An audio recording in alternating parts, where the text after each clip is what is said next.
else says W. poggers so that I feel less alone. I may have on a few occasions muttered "Pog champ" under my breath. Nice. I do pog unironically now. Nothing wrong with that. It's not I'm gonna sneak it into Dreon's vocabulary and be like, that's fucking pog, man. Don't be cringe, Coslow. That's pretty fucking cringe of you, Tugum. And you know that with Amazon Prime, you can get a free subscription to your favorite streamers? This conversation's real resident sleeper. I will unironically steal that Twitch Prime soundbite. Can you just record him saying it and then like that's just the thing you play? If we have a podcast, we should just add that to it. That's the opening. I mean, we do actually, but well, that's fair. It's only this for is, Ascended yeah. right now. But now that we have some Kaamos episodes under our belt, we can definitely start uploading those too. Update. All right, looks like everybody's in game. Looks like the stream is started. Let's get started. Just heads up, I'm gonna have to step away for like 2 minutes and then I'll be right back. So. Oh yeah, no problem. Like now or? Yeah, probably in like 1 minute. Just food being delivered. Oh sure. Well Yeah. then, Actually, yep. Go ahead. Go ahead and do the recap. I'll be right back. All right, recap time it is. So last session was extremely exciting. You all were well, not necessarily tasked, well, maybe halfway tasks, but you all have gotten yourselves embroiled in some very annoying vampire politics. Callista Vicatus had gifted you Coslow's Den. In order to, well, her intentions aren't entirely clear yet. But being the unexpected beneficiaries of an entire club for your own, considering that you've been here for, what, maybe a week? Is suspicious at best. But with your new digs in hand, the current residents and workers of Coslow's Den have found this to be mildly annoying, including the current den owner, the top-heavy kobold, Cos. Cos seem to bristle at Coslow, not just because they share a similar name, but for Coslow now seems to own the den that Cos once did. And after some interesting staffing changes, such as the acquisition of the Minotaur Sunny Tarkeza, to make sure things aren't weird inside Coslow's Den, and the subsequent firing of one other orcish entertainer, who seemed to get on Tugum's bad side. You all were tasked by Callista Vicatus to eliminate Duke Talus and his atrocities that he was committing down in his decaying laboratory. However, upon re-entering the laboratory and passing by some undead as you went, you discovered the Duke was speaking with a trio of ghosts. The ghosts seemed very irritated with Duke Talus, but otherwise departed, after being mildly insulted by Dreon. Soon after, the group decided to put their plan into action and begin accosting Duke Talus. The Duke was flanked by his two Minotaur skeleton guards, who quickly charged into the fray with their massive battle axes, and with a single mighty strike, cleaved Azrael in twain. And as she was sent to Jesus, the ghosts had re-entered the fray, and quickly, absconded with our heroes before the Minotaur skeletons did the same to them.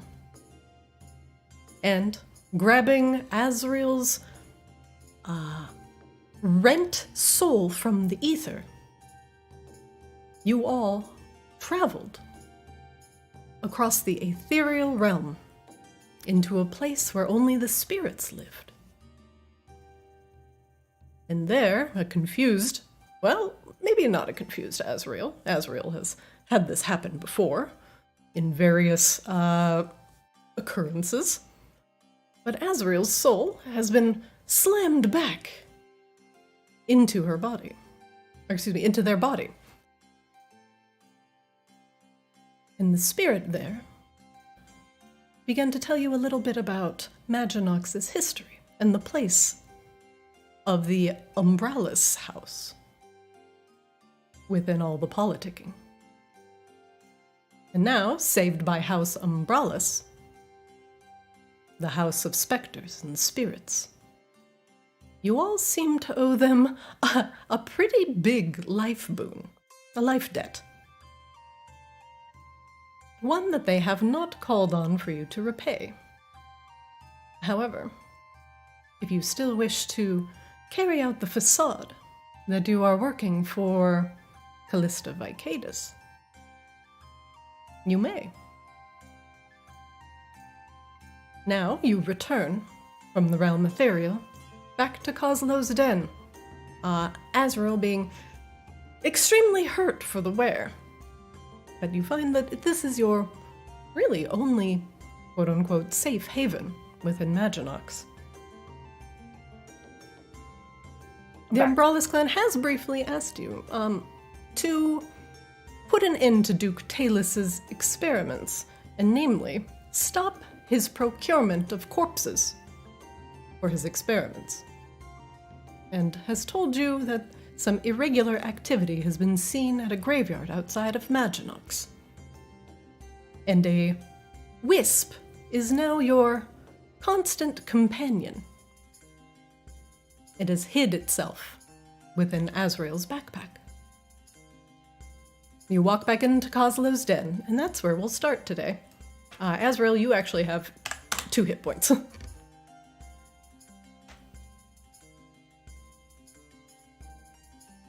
As you walk past the curtain back into the den, you notice, well, first, the large minotaur chest that you bump into. Excuse me, are you weird stuff? Oh, hey guys. I'm Sonny. Hey, remember me? I'm the new guy. We remember you, Sonny. Yeah, you find any weird stuff while we were gone? Yup. He points over to the bar currently, where a angry-looking drow woman with a massive purple spider is currently pointing accusingly at Kaz. Sonny, what did we talk about you doing with the weird stuff? It wasn't not to seek the giant. It doesn't matter. Sorry, Driel, I really couldn't say no. He leans down and whispers into your ear. She's a Hamaki guard. Well, okay then, Sonny. I guess I understand. But is the giant spider also a guard? Well, the spider's with her. I said, hey, is that giant spider with you? And she said, yeah, it's with me. And so he shrugs. I don't understand why we carried it to playing hockey. Drion pats Sonny's arm. Yeah, well, happens to the best of us. Did they ask for anybody in specific? What are they doing here? They seem to want, the manager. And since you guys weren't here, that was cause. All right, well, Kozlo, do you wanna go talk to him? This is your bar. Do I got it? Ain't that what I'm paying the other guy for? Do you trust him? That's exactly what you're paying the other guy for. Yeah, you handle it. Oh, okay. The drow woman at the bar is currently raising her voice. And you're sure you haven't seen any suspicious activity?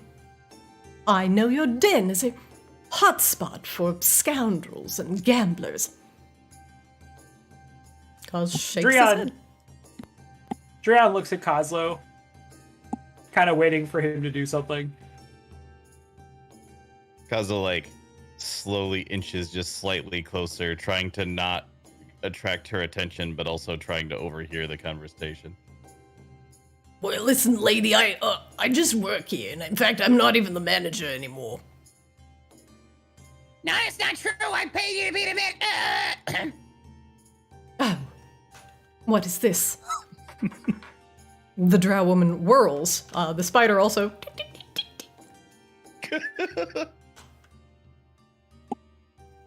Drian looks at the drow woman. And who are you? Drian Stormbrace, what do you want? What do you mean, what do I want? How dare you speak to me in such a manner? I am a Hamaki High God, and I am here on official business. Who are you, and who dares speak to me in such a tone?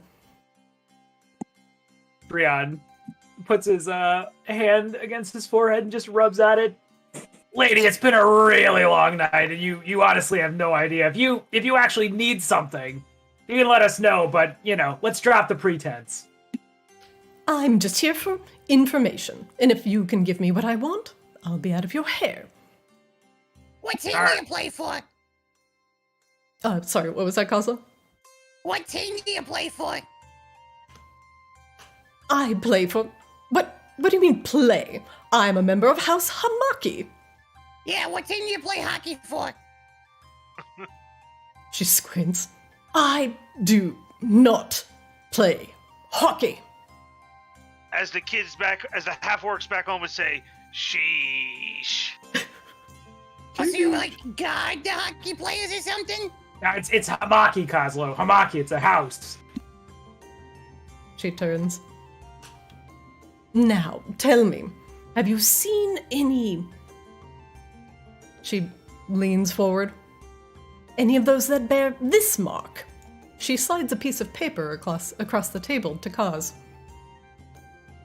Kaz takes it and lifts it up very briefly, almost not glancing at it, before putting it back down on the table. Well, I haven't seen anything that looks like that. I yell, kid can't even read! Kaz frowns. Very quietly under his breath, he says, oh, I can read. You fuck. Hey, can you read Can I- Bofa? Both for what? Bofa D's. Both of these what? Took him. Nope, never mind. I don't have time Twitch for this. channel. Kazo, he's not getting on the stool for some reason. He's just hopping up, trying to see over the bar to see what the piece of paper is. The woman takes the piece of paper off of the bar and hands it or shows it to you, kind of like Patrick showing the piece of paper to SpongeBob in the meme. No? You, Goblin, have you seen a symbol that looks like this? The symbol on the paper appears to be...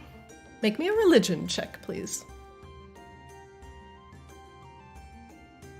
I whisper to Drian, I got something she can goblin on. Drian just looks tired.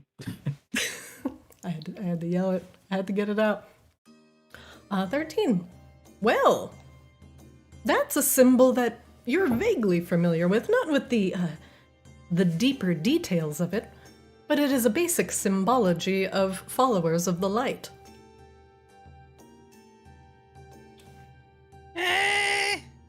Have you seen anyone bearing this symbol? Or perhaps enjoying the sweet kiss of the sun too often? Perhaps I should begin questioning the Leonin. He never goes outside. He doesn't bath either. So tell me, Goblin, has anybody visited this establishment bearing this symbol? Nah. Not that I've seen anyway. And you're sure? You're positive your life may depend on it. Oh, Jesus! Can I take a Kozlo peek? is Can just I take a suddenly, peek at the like- sheet? Second guessing himself like crazy. She narrows her eyes at you. Make your next choice carefully.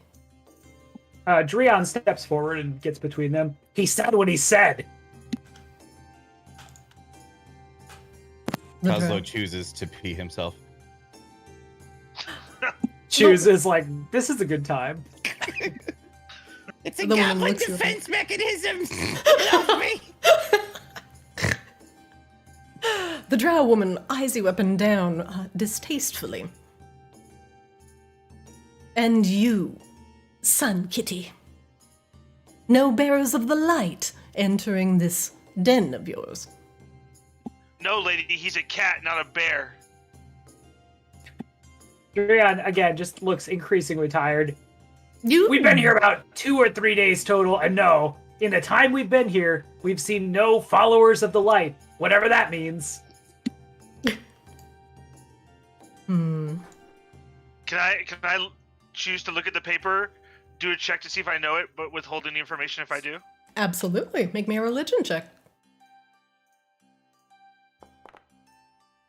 You know about as much as Kozlo, perhaps a little bit more, but in fact there are even places within Maginox that still revere the light, but they mostly revere moonlight, as opposed to the light of the sun. For obvious reasons, most of the denizens of Maginox are harmed by or dislike sunlight. So I like look over Kozlo's shoulder, peer at the paper, and just kind of go, And you, orc, she says with a rather unmitigated distaste.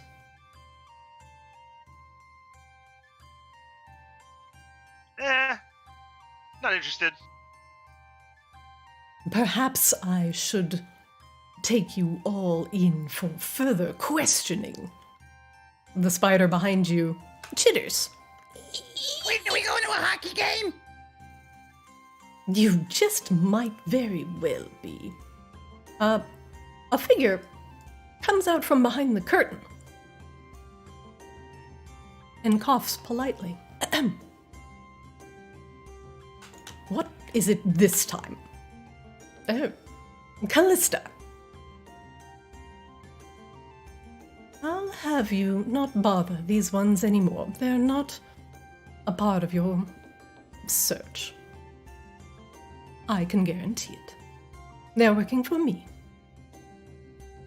The drow woman seems satisfied with this. There is a second thing I am here for. She turns. It is my understanding we have come under the knowledge that the owner of this club has recently changed, and such that will need to be properly recorded. Why, I have all the paperwork you need right here. Callista slides up bonelessly to the bar and slides the paperwork across to this drow. In fact, it kind of mage hands into Kozlo's hands, fluttering down very slowly. I just need him to dot the I.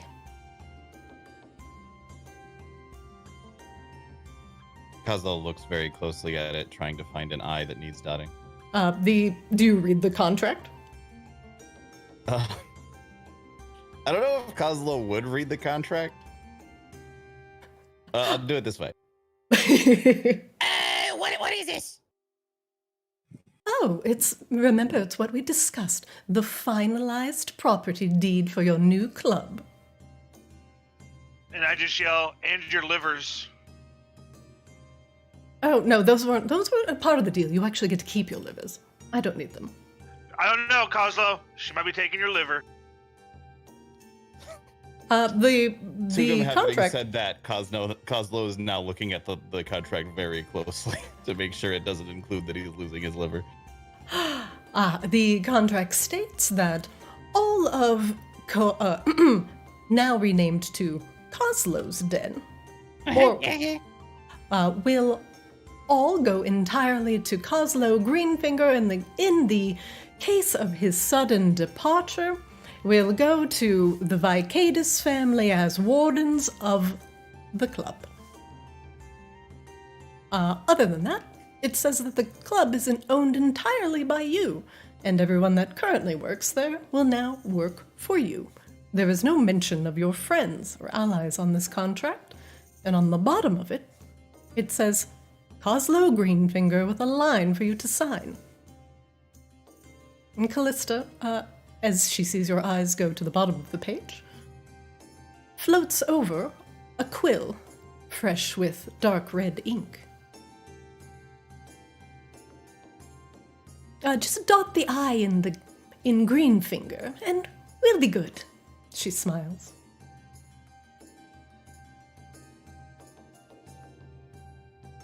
Kozlo kind of glances around at the rest of the group just in case any of them are like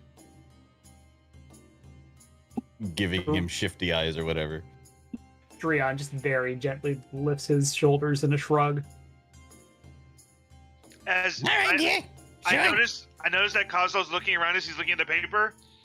So I just yell, "Kid can't even read!" Kozlo very, very carefully puts a small dot above the I in Greenfinger. Wonderful.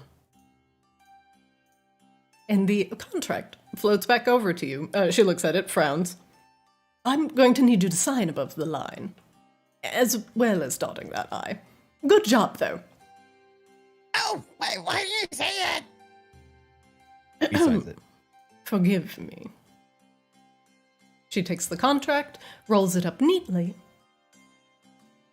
and with a little flick of her hand, she produces a small bit of wax that melts between her fingers, and she seals it with her ring. Here you go. Everything's in order, and House Hamaki should be very pleased to keep things running so smoothly. Thank you for your continued service in protecting Maginox. And we're excited to announce, soon, the reopening of Cozy's Den into Coslow's Den. A place where his vision will come to life. She smiles at Coslow. It was due Coslow for a bit of a smiles back, refresh. cross-eyed. I look forward to your decorations. Callista walks back into the back room. The drow seems irritated, but snatches up the scroll and turns shoulder-bumping Drion along the way. Out of the way. Drion bumps back. Drion literally just bumps back. He is not in the mood. Out of the Watch way, where you're going. feline. Come. Anasid. Of the spider. As the lady leaves, I just yell, "Inhale your version of Satan or whatever. Hope you find God." I found my god. She grumbles, leaves. Drion immediately stalks off in the direction of Callista. She is walking back into the back room. Callista, you have a second?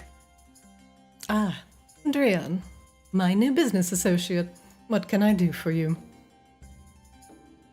You wouldn't have maybe by chance sent us to the Duke, expecting us not to come back, would you? She looks at you rather evenly, straight in the eye. And she furrows her brow. No. In fact, I respect you too much to even consider that. You have proven yourselves already to be fine and competent adventurers. Why even traveling from Feronia to Maginox should be commended. Tell me, did you encounter any issues? One moment.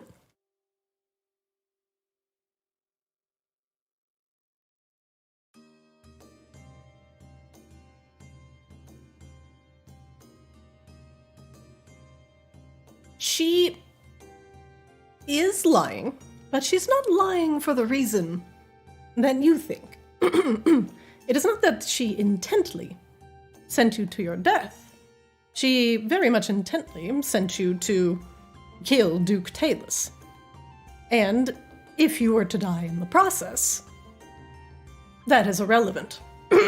She is mildly surprised that you came back, but it is not a guarantee that you would have come back safely. And she seems ambivalent. Drian looks at her for a second, studies her. Where I come from, if someone goes to work for you, they trust you. And if you abuse that trust, the business relationship, as you put it, ends. Yes, that is also how it is done in Maginox.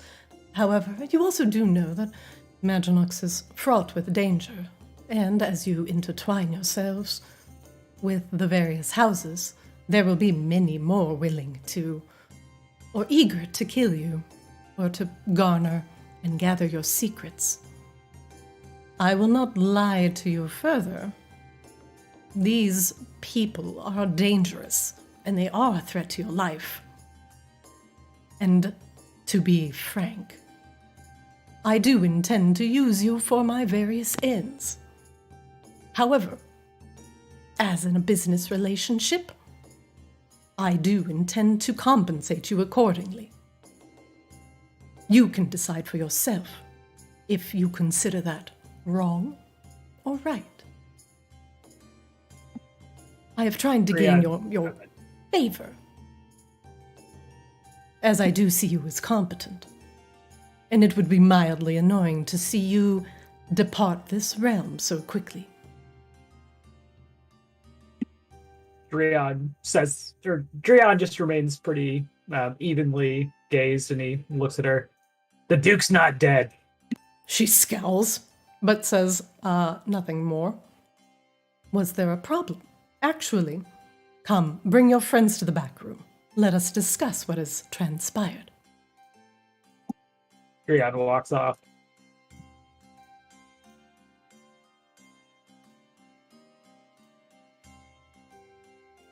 Hey, Callista wants to talk to us. Let's go. But I don't want to. I want to drink.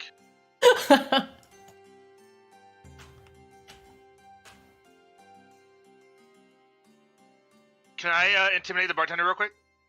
You can do whatever you want. Kaz All right. looks at you, polishing a glass. Oi, Tugim! Welcome back.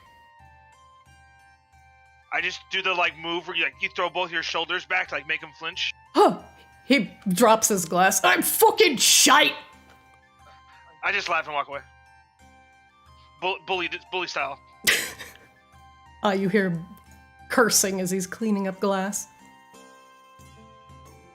Someone get the door.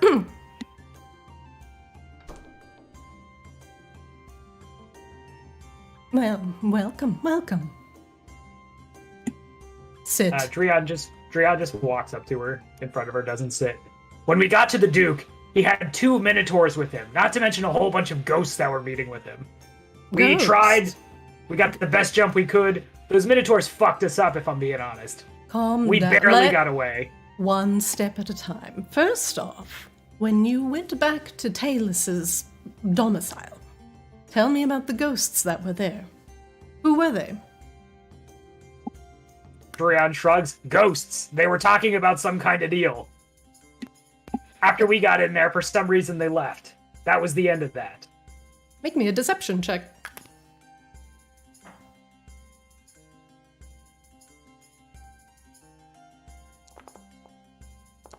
Why can't I have fun in this campaign? Why? No. Oh, Why? That's Mamma Mia. That's a 0. So Drian, as he's saying this, is looking around the room nervously, I guess. Not in the campaign, but after that big speech you just gave about trust and business partners. Callista Yeah, listen, sometimes the dice won't let me do what I want. rises to her feet. And she is significantly shorter than Drian, and she looks up at him as he is blathering on. And she gently takes his chin fur in her hand and grips it and just slowly pulls it down, and so his head is looking evenly at her. Drian grunts. Did we not just have a conversation about trust, Dreon? Fine. The ghosts, I don't... He looks over at Azriel. She You remember her jerks your name? chin back as you try to look over at Azriel, maintaining your gaze on her. Drian growls. Speak. There were House some Umbrellas. ghosts. He'd like, yeah, as he hears Azriel saying, House Umbrellas. Umbrellas. She releases your chin. Thank you. She smooths her skirts and sits back down. Why were you not able to kill the Duke? The Duke had 2 undead minotaurs with him, and he's saying every word like just an obstinate child. We tried to get the best jump on him we could. The minotaurs, however, overpowered us. Azriel was cut in half and brought back by the Umbrellas woman. Callista rubs her chin. Interesting. I don't Honestly, think that whatever happens. deal they were trying to work out was gonna happen. If at first you don't succeed, plot and scheme, and then try again.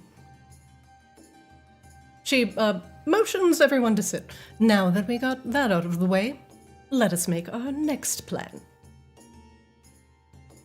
Now Drian that, actually does sit this time and mostly just looks annoyed. now that Duke Talus knows that he is being hunted, he is going to leave his laboratory. So, understandably, that place is probably being cleared out as we speak. That is unfortunate. However, I would like to understand, what did the Umbrellas want from you? That intrigues me. She looks over at Dreon. Did they have a request? Perhaps someone to murder, someone to possess, a secret to steal? Drian looks around. Someone else want to talk about this? Actually, they didn't really ask for much of anything. It was kind of weird. She seemed rather content to just foil whatever Talus wanted.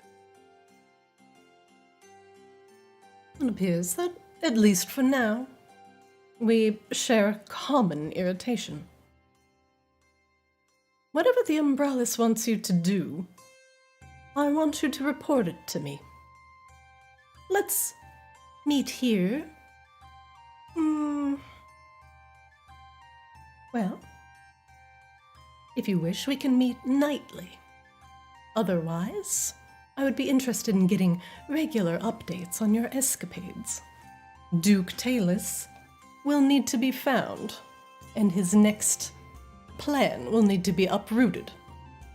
If you have particular leads, I would be interested in hearing them. But for now, we might have to scramble as Duke Talus looks for a new hole to hide in. She What about sighs and Fierce stands. Stride? Sorry, Dreon, say again? What about Fierce Stride? The Fierce Strider. Ah, yes. He's still here. Is that something you wish to resolve now? In fact, I don't think he's going to be leaving anytime soon. He just hit a big jackpot over at a local casino. And they seem content in giving him free room and board. She smiles. He seems to want to stay for a long time.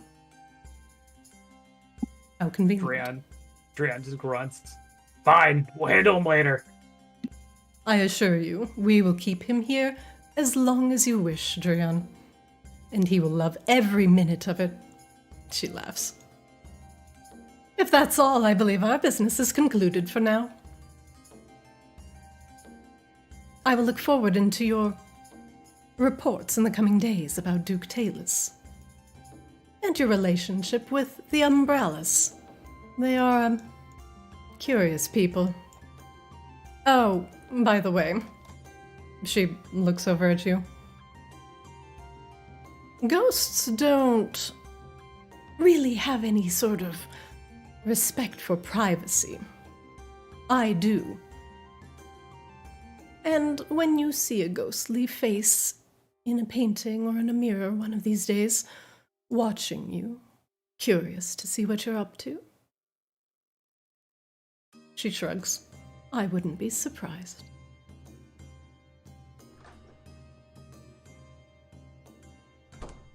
And she leaves. Yeah. What a fucking Alina, piece of shit. Alina Nadrion, she can have respect for Dragon Maw.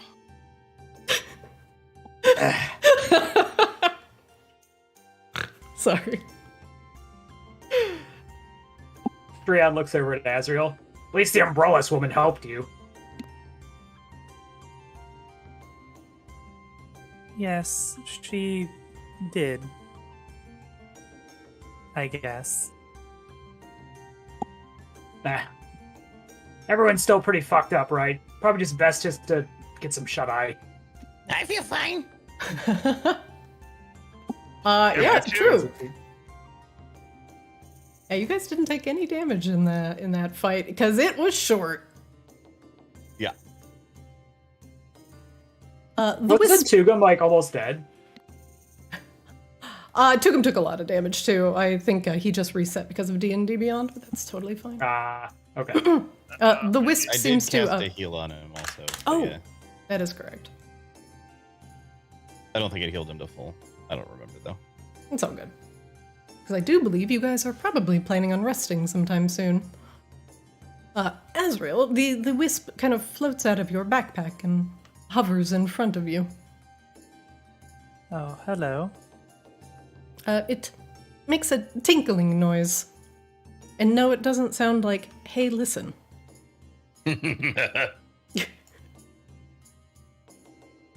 Would you like to say something? It like wiggles back and forth, kind of like, no. Would It just you kind of like to show us bobs something? bobbly. Wait, are we supposed to use this thing like some kind of contact thing? The wisp Drian floats looks from at- person to person, just very lazily.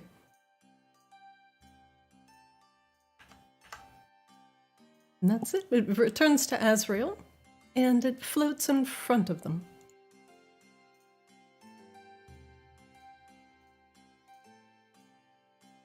It does not do anything else. I legit don't remember what we're supposed to do with the wisp. The wisp is a contact point between you and House Umbrellas. Ah. I assume we know have some idea how to activate it then? Or no? You, from what you understand, you just speak to it. Oh. Does anybody want to say anything to... What was her name? Wispy. Her first name? No. The head of the House Umbrellas that we met. Callista. No, that was no, Lycatus. No, that's Lycatus. Sorry, hold on. Let me look at my NPC list.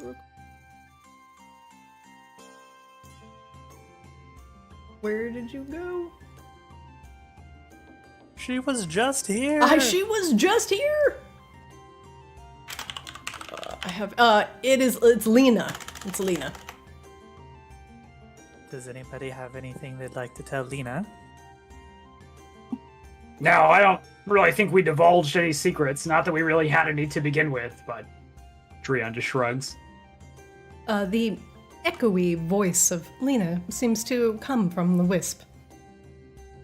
She's not very pleasant, is she? Drian rubs at his chin. No, not so much. It's no surprise that she attempted to warn you about, well, House Umbrellas. It is true, we do live in an area between worlds. But I don't have any intent of violating your privacy in such a way. Except Aren't you the doing that wisp. exactly right now? Guilty wisp noises?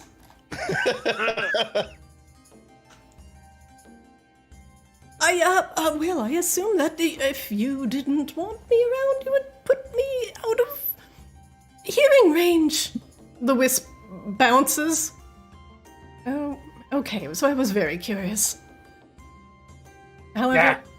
I don't really want to have to save you all a second time from a rampaging vampire. You're fine, honestly. You're probably the nicest person here associated with Maginox. Hey, can you save us from a Wendy's? A Wendy's? What's a Wendy? A Wendigo? Wendy's, never mind. Damn it. I believe your bard has an affliction of the mind. Yeah, no, we're used to that by now. Well, Having a real hard time finishing his.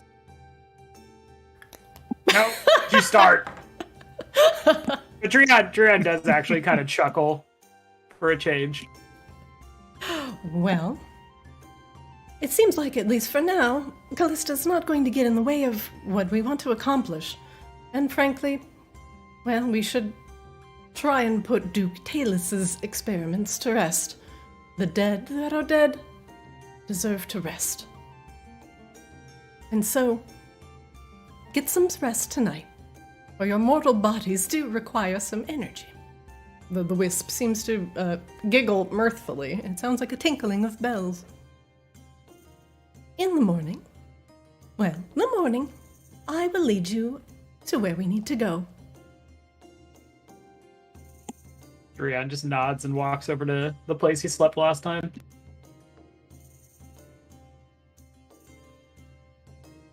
Until then, the wisp hops back in Azrael's backpack and disappears.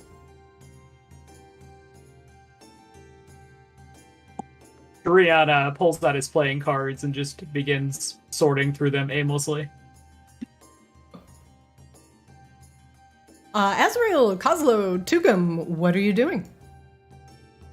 Kozlo begins to curl up on the weird Leonin rug in the middle of the room. I'm gonna go fuck with the bartender. Go fuck with the bartender. As Tuga walks out, Kozlo goes, Hey, Tugum! Tugum! Yo, Hey, Tugum! Tugum D! Never mind.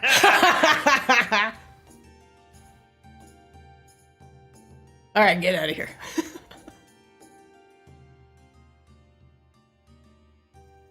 Azrael, what are you doing after your brush with death for the 14th time?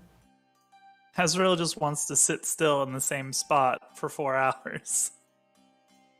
So they can not be almost dead again. Well, less dead than normal.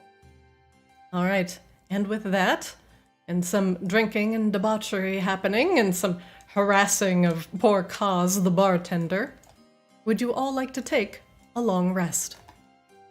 Yeah. yes, please. All right. Please, as I shut the door, take your long rest. And we will change up the music a little bit to denote a new day. Because I feel like every time your character learns something new, there should be some roleplay associated with it. Drian makes the connection to attack twice per turn by just dreaming of hitting things more. And then he wakes up, he's like, that's a really fucking good idea. Yes! Speaking of which, Drian, Yeah. what did you learn at level 5? To my knowledge, all I learned was how to get an extra attack. I didn't do anything else. He thinks to himself, how can I do more damage? Yes, swing faster! Yeah, but he can only go double. He can't quite go triple yet. Kozlo, what did you learn at level 5? Oh, Jesus. Give me the greatest hits. Kozlo learned. all of his second level spells, which he can prepare 3 of and cast 2 of. So I've got Rope Trick, Scorching Ray, and Shattered prepared. I fucking Shatter love I rope always trick. get because of the Artificer thing. I think Scorching Ray actually is the same way. I think I get Scorching Ray because of the Artificer thing. And then I just picked Rope Trick because it's amazing. Yeah. Rope trick is OP.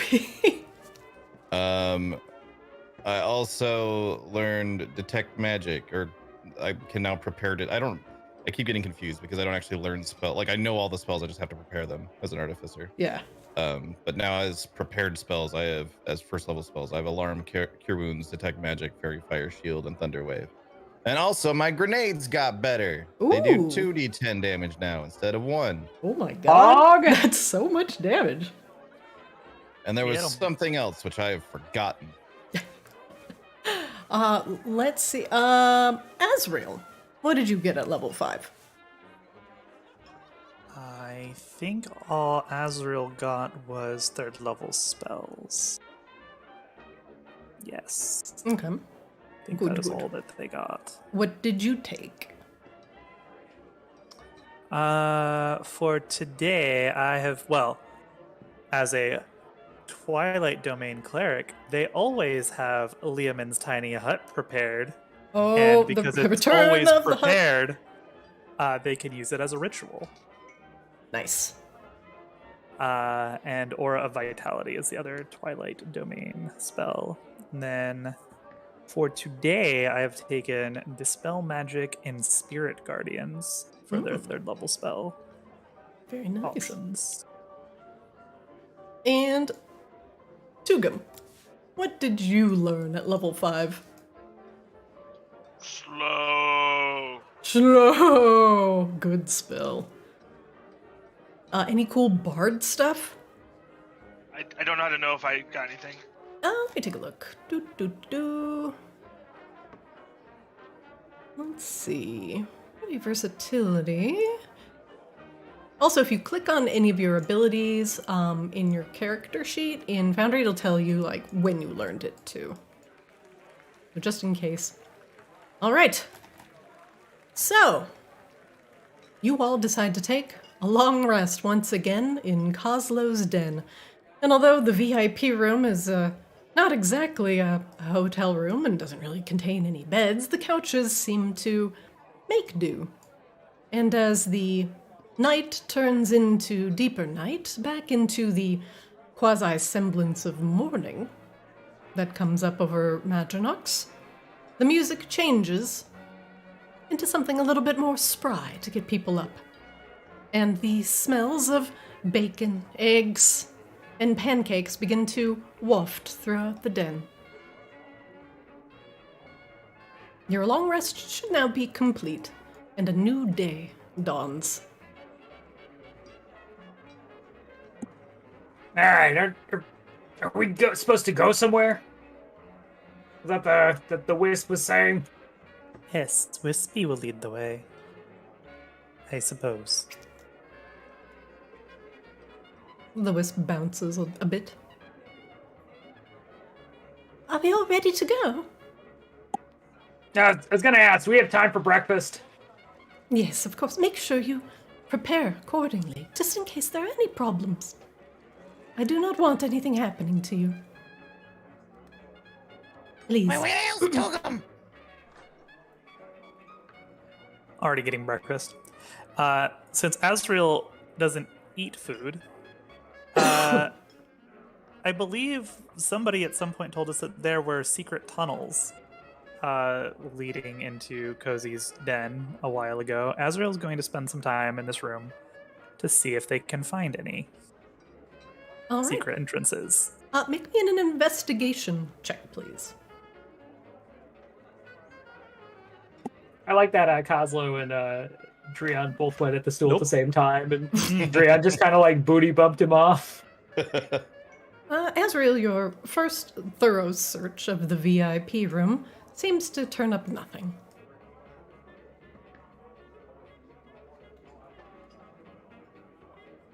Well, at least it was against the VIP room and not a Minotaur skeleton, so...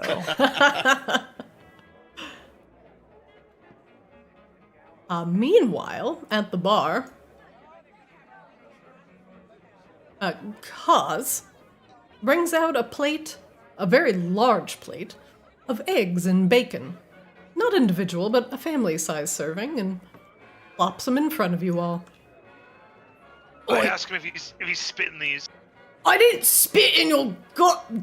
He points at you. You listen up, you bloody orc. Drion just begins digging into the eggs. He points at you. He looks angry and offended. It is most certainly against the code of hospitality to spit in one's food. Kaz, a kobold of honor and pride in his status and stature, is genuinely offended by the accusation.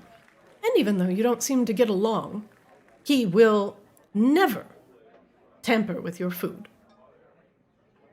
Good insight check. He tosses a fork. On request. You know, for flavors. Hey, what do you want? You can spit in Drion's. He needs to clear a hairball out. I'm not gonna spit in anybody's food! What if we pay you extra? Will you spit in Drion's food? That's... Yes, I would... Yes. If that's Well, your I thing... I pay Cozy to spit in Drion's food. Drion stares at Cozy. Do you really want to fucking do this? Hey, are you a man of honor? I'm paying you for service here. This is hospitality, is it not? He shakes his head. I don't do anything another person don't want me to do. Sorry. As respect, something you're lacking. Dugum, have you ever considered getting a fucking hobby? I do have a hobby. It's messing with you. I intimidate Cozy into spitting in Drion's food. I'm fucking... He starts angrily taking off his apron. I won't bloody do it. Drion actually walks behind Tugum and slaps him in the back of the head. I have too much respect for my station. I will not tolerate this sort of disrespect. I can get a job elsewhere. I'm giving to... I've giving, quit. This is bullshit. Guys, we need you, buddy. We need you, pal. We need you, buddy, pal. Hey, your friend over there. Stop giving him shit. Hey, he doesn't want me over here. He's fucking scary. He's keep giving me the fucking crazy eyes. Cozy, get back behind the bar. Hey, Kaz, here, I got something for you. Hey, what is it? What could it possibly be? Is it my dignity? Okay, I don't actually know if I can do this, but I really want to give him one of my grenades. You can. 100%. Okay. I'll give him one of my firebolt grenades, and let's be like... He looks He at it. gives you shit again, just throw this at him. Hey, what? Is that a fucking grenade? Yeah. Explosions, they solve most problems. But wouldn't that irrevocably hurt your business? You know, with the... You got a good point. See, this is why we need you here, guys. I don't know this shit. Yeah. Take the grenade back. Maybe, listen, all I'm asking is for a little bit of respect. You all came in from out of nowhere, and you fucking took my den out from under my feet. Now, I don't know why the vampires like you so much. Yeah, it's either, honestly. Yeah, I think they're mostly just there to humiliate us as well. But all I wanted out of Cozy, here... I'm sorry, buddy. He looks up Would at it make you. you feel better if I made you some of my Tugum's famous pudding? Well, I do kind of like me some pudding. How about putting these? I fucking hate you! Fucking... Toga, we're gonna lose our bar manager. Drion Kaz just sighs. leaves. You also paid him up front. I freaking Runs after him.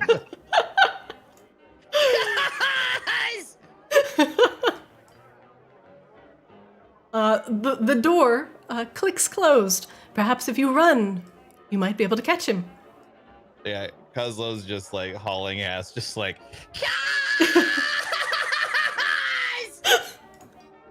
You catch him just right outside the door. What is all this? Kozlo?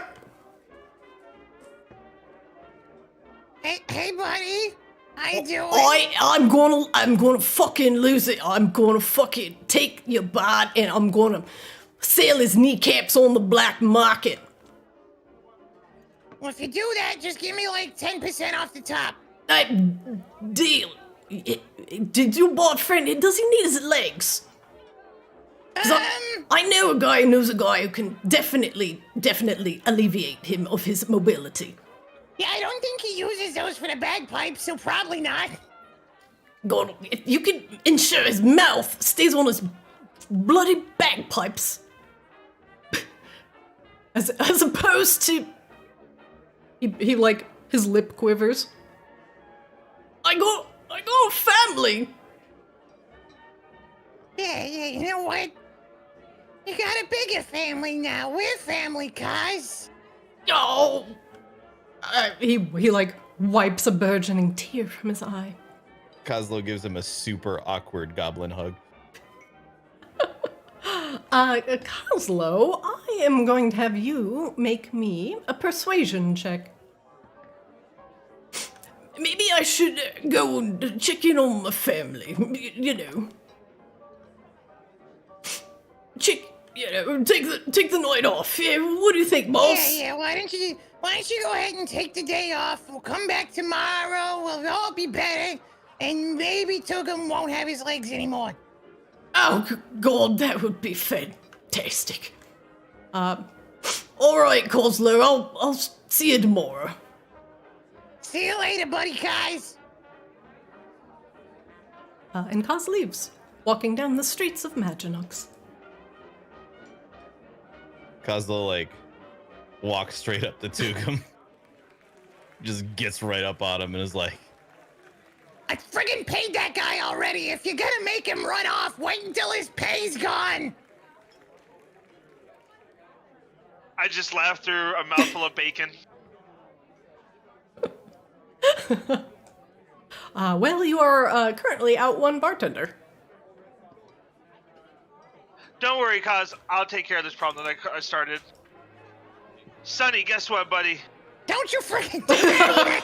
Oh, hey, Tugum. Hey, Sonny, guess what? You just got promoted, sir, from Oh? You did not. chief know, of you're doing security a great to job. bartender. I got a promotion? Hold on. Yeah, listen, No buddy. promotions Listen. are happening. Not right now. Maybe Oh. later. There's like a minimum amount of time you gotta work here for you can get a promotion. You know, there's like No, Sonny, listen. I worked Listen, really buddy. not hard even your yesterday. boss. Don't listen to him. Sonny, listen, Yesterday buddy. was a You very did a hard great day. job keeping the weirdos out, Yeah. and now we'll let the weirdos in to make some money, and you're gonna serve them the Hey, drinks Drew, of their I'm choice. taking a hand over here. No. This Oh. is unless I'm killing Tugum. There is no hand to give. Oh, we're letting the So weirdos late. in? Weirdos are in now? Is this weirdo day? Dreon starts to answer and then nope, and then just keeps looking forward. Should I go get some weirdos? Sonny, all right, hold on, Sonny. We're gonna talk about this, but real quick, knock. He looks over at the curtain, looks behind it. Oh. Huh, I thought somebody was knocking at the curtain. No, it's just a joke, Sonny. Huh? I say knock, and then Uh-huh. you would say, what do you say when somebody knocks on your door?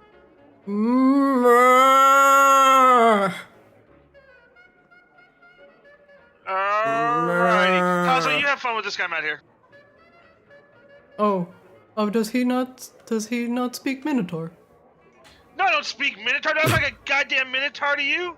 Mm. That's it. You're demoted back to security. No more weirdos.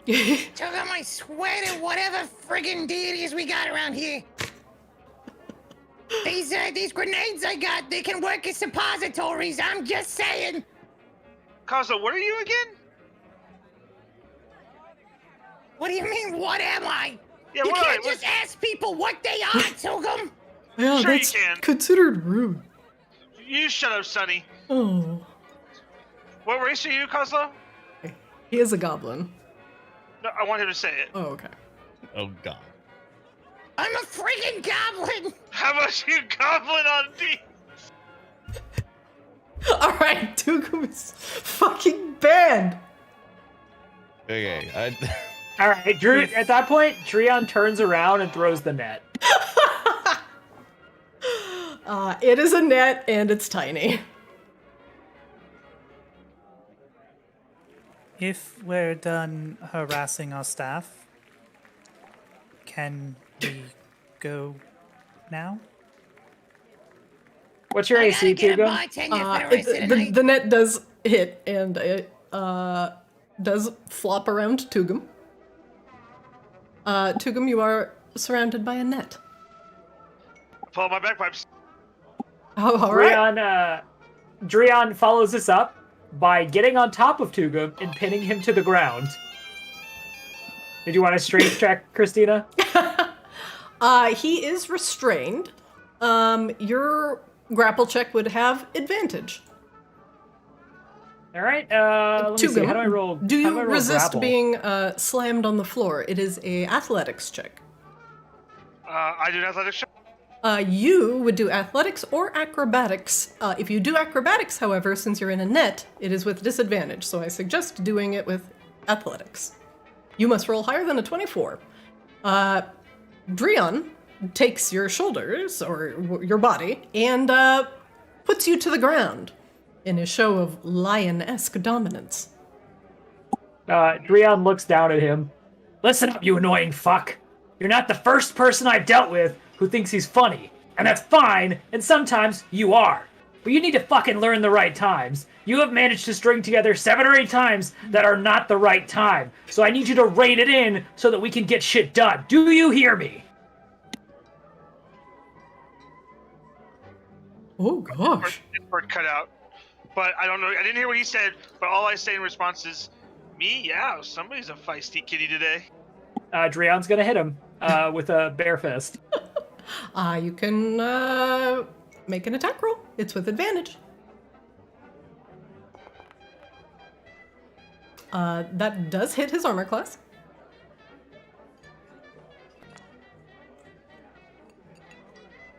Tugum, you take 5 slashing damage as you get slap clawed across the face. Dreon follows it by saying, "Try again." This kitty's got claws. Dreon's gonna attack again.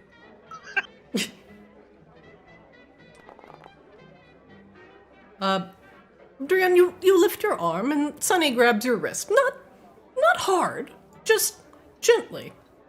Oh, Drian, I don't think that's good for business. People are Drian. indeed staring at the ruckus. Dreon looks up at Sunny. This is how people learn in a mercenary company. Maybe we should, punish privately. Dreon grunts and gets up and takes the net with him. Yeah, punish me, daddy. Oh, dear. Good work, Sonny. Good job. Yup. I've accidentally made myself slightly angled, and I don't know how I've done this. I fixed you. Hold shift in your mouse wheel. Okay. Whee! Tugum, you are on the ground. You are prone, and you are covered with a net. Sunny kneels down and begins to kind of gently pick the net off of you. Oh, man. Hey, thanks, Sonny. Y'all You are- just got re-promoted to bartender. Oh, Oh that's my my. God. Oh, that's my promo. I'm the bartender now. No, you're not the bartender, but you are now the head bouncer for the rest of today. Oh, that's delightful. Well, here, my first job as bouncers, just make sure that Tugum doesn't die. He Yep, do that. removes the net, and he puts Tugum back on his feet. Bloop. There you go, buddy. You know, you got a big mouth. Instead of using it on your friends, I bet you could use it on your enemies and make them real mad. He laughs. Why not try that instead, Tugum?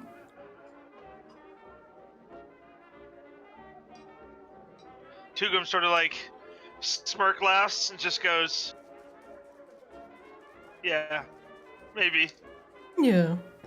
I've heard you play those bagpipes. I think they're pretty neat. Will you play me a song? Sure, for 10 gold. Play anything you want. Oh. I think my promotion probably comes with a raise. Here you go. He hands you 10 gold. Alrighty, pulls out the bagpipes. Alright, Sonny. I tell you what, I'll play you one of my hits. And I play the Maginox version of Careless Whisper by George Michael on bagpipes. And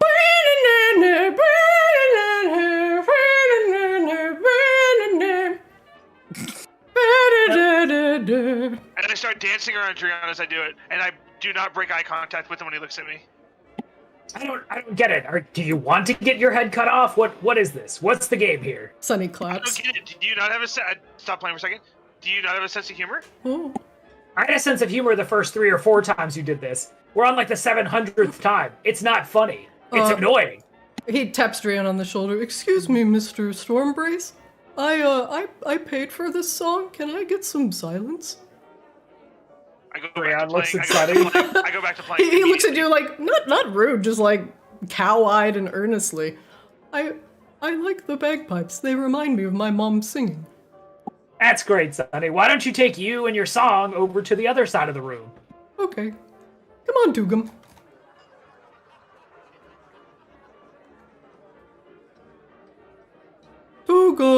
Tugum. He holds open the curtain. Come on. The rooms in the back are really nice. And we can have a big smoke'em. Sunny leads you to the first room, up here through the curtain. There we go. And he pulls out a very large sack. Excuse me, like a hand-sized sack. Something that a minotaur's hand could fit around. And he digs in it. He's like, "Oh, you can keep playing, Tugum. I'm just gonna get things ready." And he packs possibly the biggest pipe load you have ever seen in your life. God damn, Sonny, I knew I liked you. Oh, this, these are from the fields of Feronia. This is a Minotaur specialty.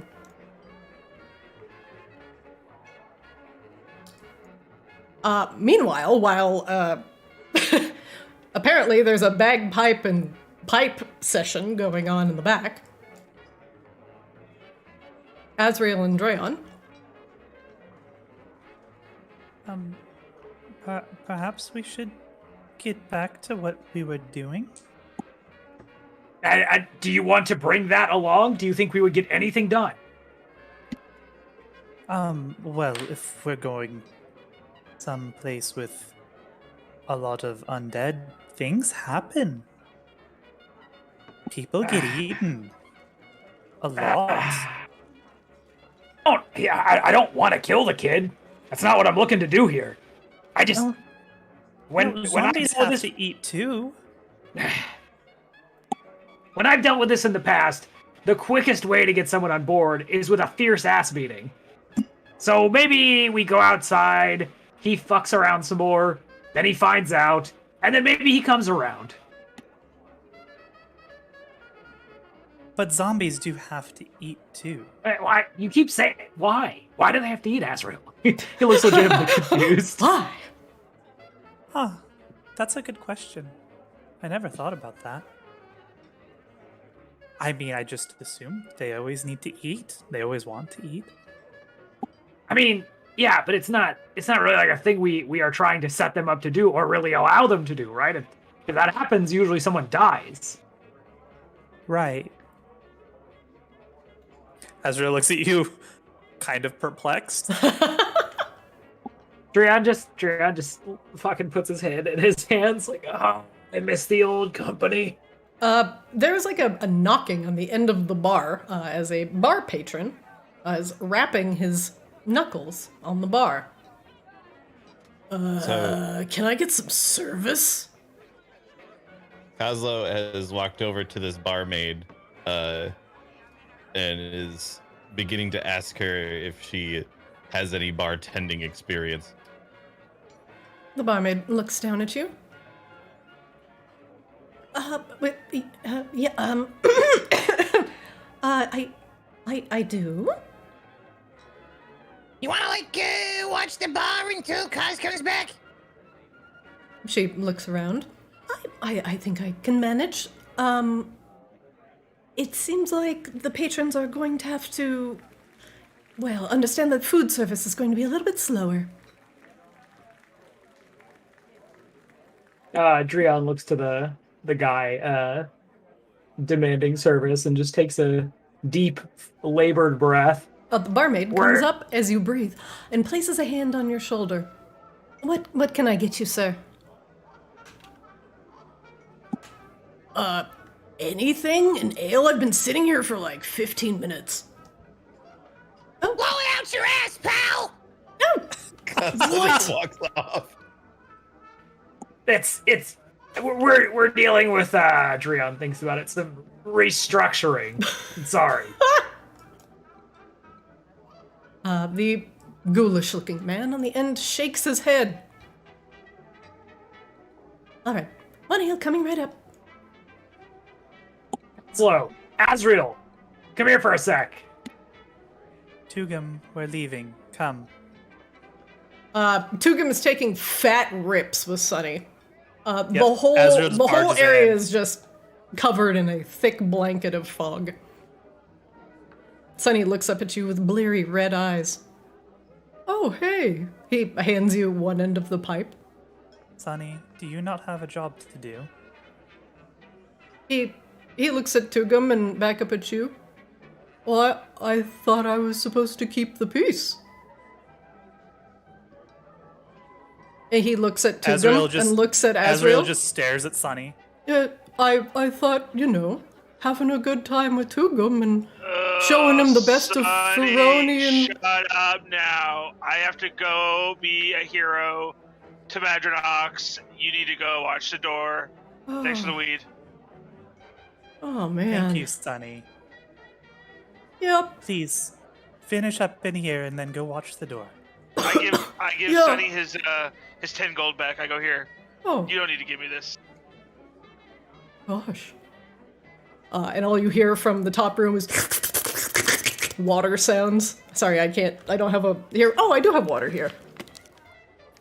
This isn't gonna work. Blah, blah, blah, blah, blah. Like water pipe sounds. Okay. Alright, everyone accounted for. We ready to go? Let's get the hell out of here before I have to fire somebody else. Out of a frickin' cannon into the frickin' sun! Which is a very long distance away from here! Where is the sun? It's a very long distance away. Yeah. All right. You gotta find it first. The sun just thinks Maginox is so pretty and is so embarrassed and shy. Dear son. Tsundere son. I didn't want you to get a tan, Baka. It's not like I want to look at you, Maginox. All right. Do you all follow Wispy into your next destination? Please, yes. Please, God, please, yes. All right. One moment, please.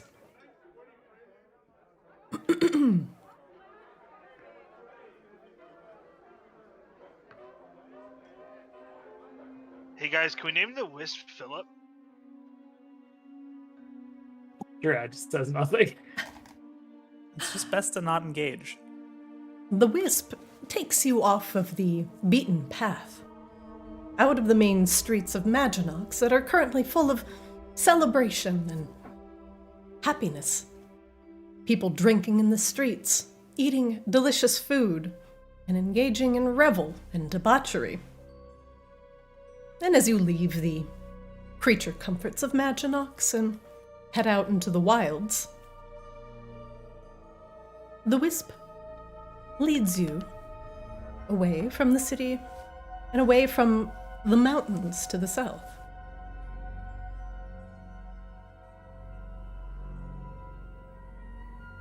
You know the wisp isn't named Philip. Without horse or any sort of travel, it is a bit slow going as you trudge through the snow and the cold. And eventually, after about 3 hours of travel outside of town, the wisp leads you once again off the path and into a denser section of forest.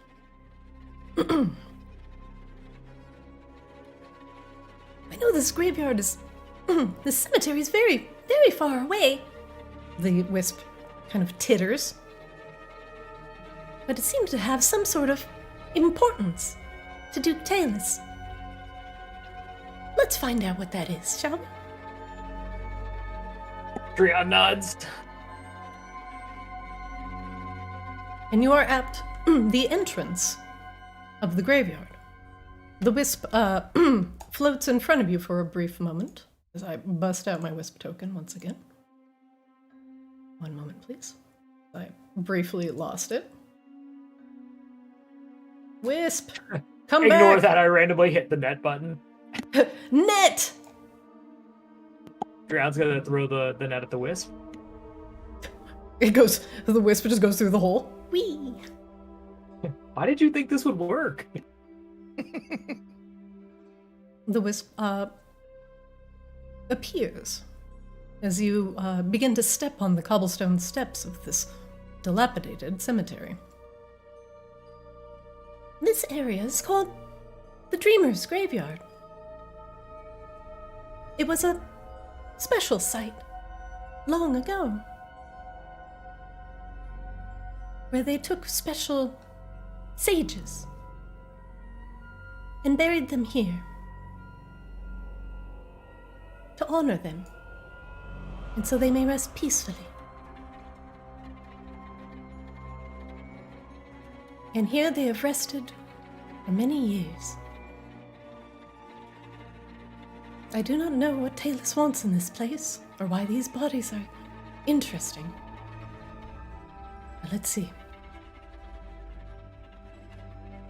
And the wisp disappears back into Azrael's backpack. You may begin.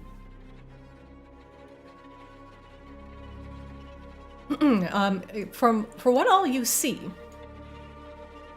just merely in your immediate line of sight, is that to the northeast, you see a gravestone, and it's being lit by a very ominous-looking red glow, bathing the surrounding area in its light. But otherwise, through the trees and the various gravestones in the area, you see multiple points of this strange light as the birds circle overhead.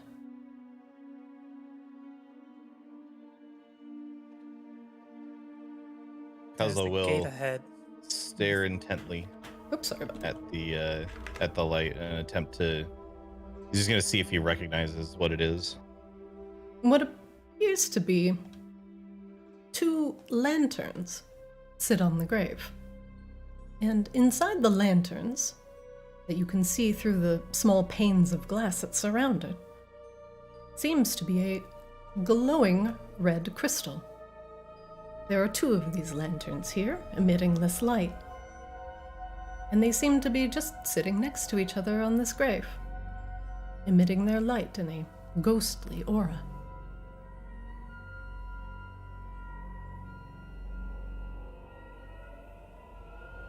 Hey, Tugum! Yo, Why don't you shove a hand in this light and see if it kills you? you first, buddy. Can I like find a leaf or something that isn't completely dead and try to toss it in the light? Absolutely. There are leaves that have fallen from the tree at your feet. Okay, I'll grab one that looks like it's not fully dead and toss it into the light. You toss it into the light, and the leaf flutters to the ground. Nothing appears to happen.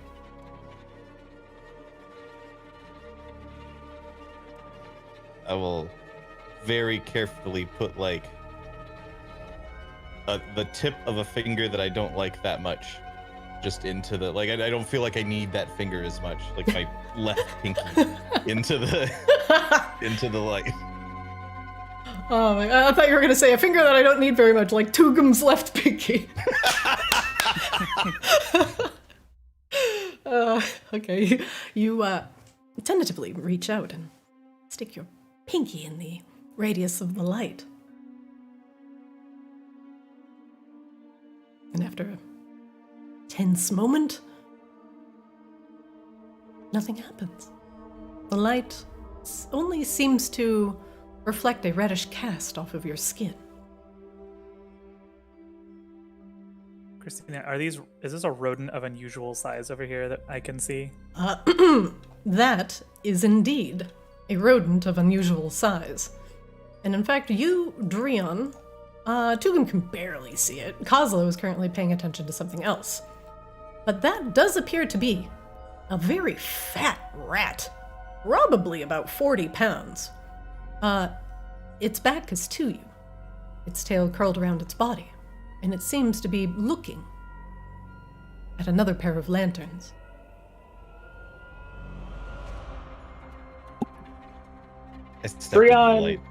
Trion is going to pull out his crossbow and level it at the rat.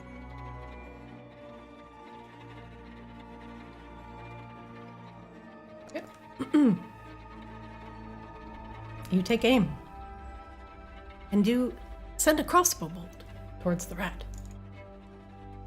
And you hit it, and it lets out a squeak. Roll damage.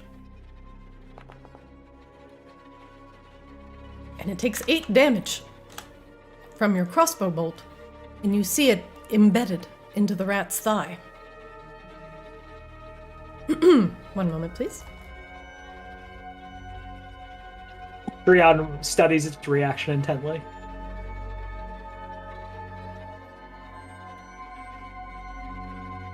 Its reaction is, I'm gonna fucking kill you. Rat noises. Yeah.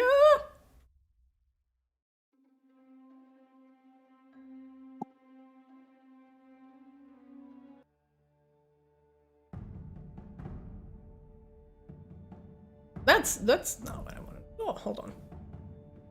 So say, am I hearing bagger noises? Like, what am I hearing? No, I know this song.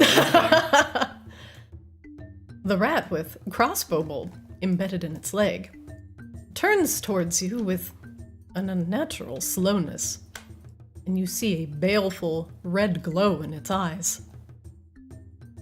And it opens its mouth, baring its sharpened top teeth, and lets out a rat-like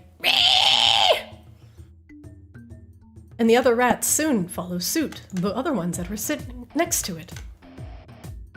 And they chitter angrily. I need everybody to roll initiative for me.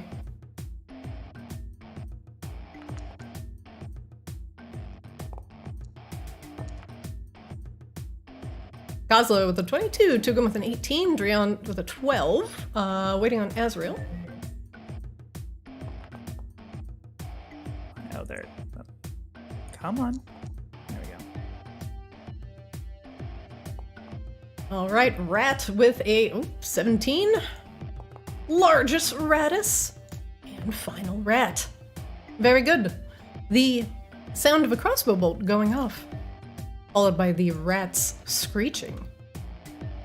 Kozlo, briefly, breaks you out of your study of this strange light. And those rats are coming. This is why we can't have anything nice. I will temporarily step away from the thingo And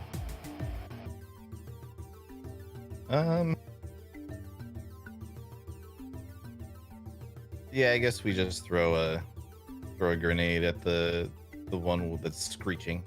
All right. First off, sorry, Kozlo, can I have you make me a wisdom saving throw?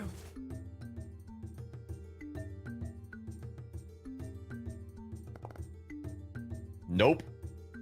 Thumbs up. It's gonna be one of these fights again. Well, I don't. Yeah, seriously. How many zeros or ones have we rolled this campaign? It's insane. Kozlo, you feel very upset, almost like an emotional wave comes over you briefly, like rage, anger. This rat is disgusting, filthy, diseased, and you feel incredibly mad about it.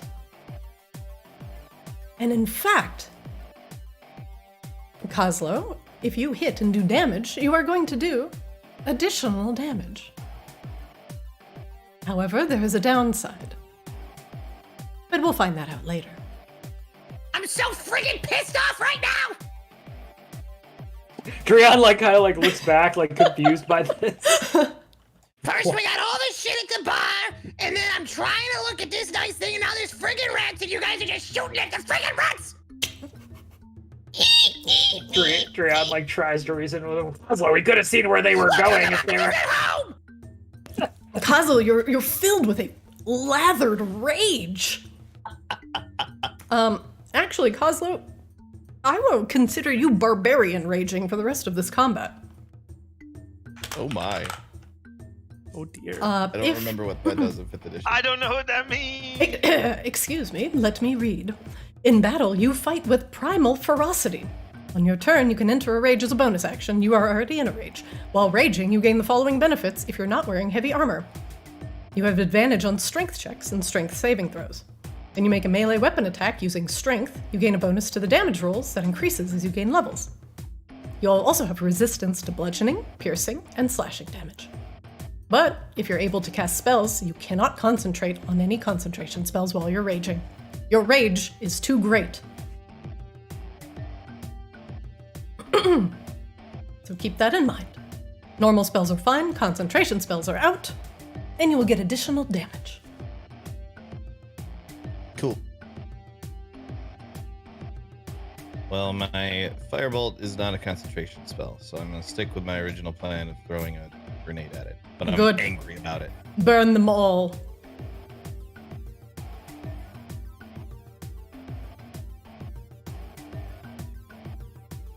I'll roll to hit whenever you're ready. I'm trying to. There it goes. And your target is the giant rat, correct? Yes. All right. 20 hits.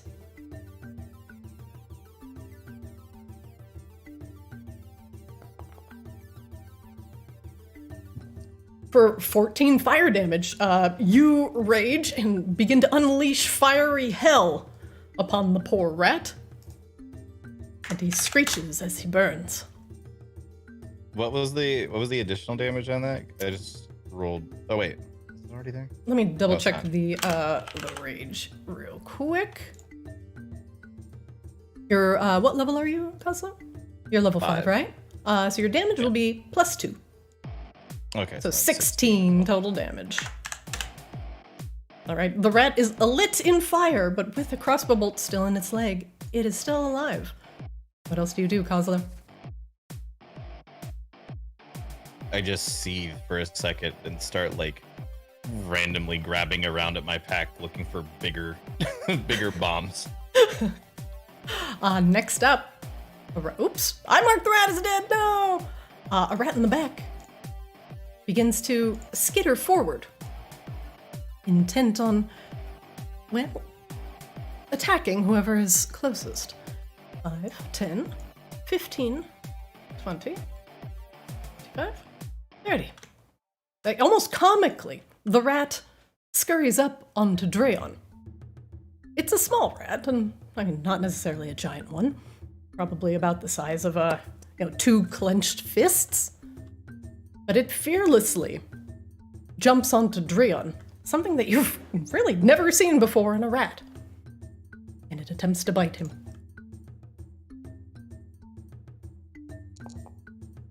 Does a 13 hit? Nope. Tugum, you're up.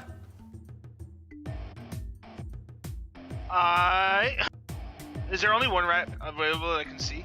Let me check your vision. There's one rat there, and you can kind of see this giant rat, but he has 3/4 cover on you.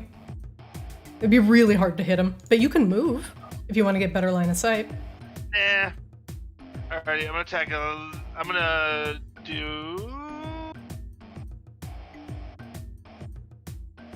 Let's see.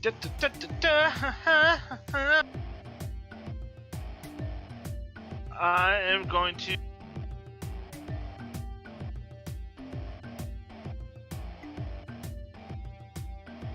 I'm gonna cast Psychic Blades. That rat. Okay. That's when you hit a creature with a weapon attack, so you would have to do the weapon attack. And wolf. Unfortunately, rolling a 1, you critically miss. Sorry, Tugum. But that does not use your Psychic Blades charge, thankfully, because you did not hit him. So it's still there. However, you did miss terribly with your hand crossbow attack. You still have a bonus action and a move action left. You can also insight. Y'all insight.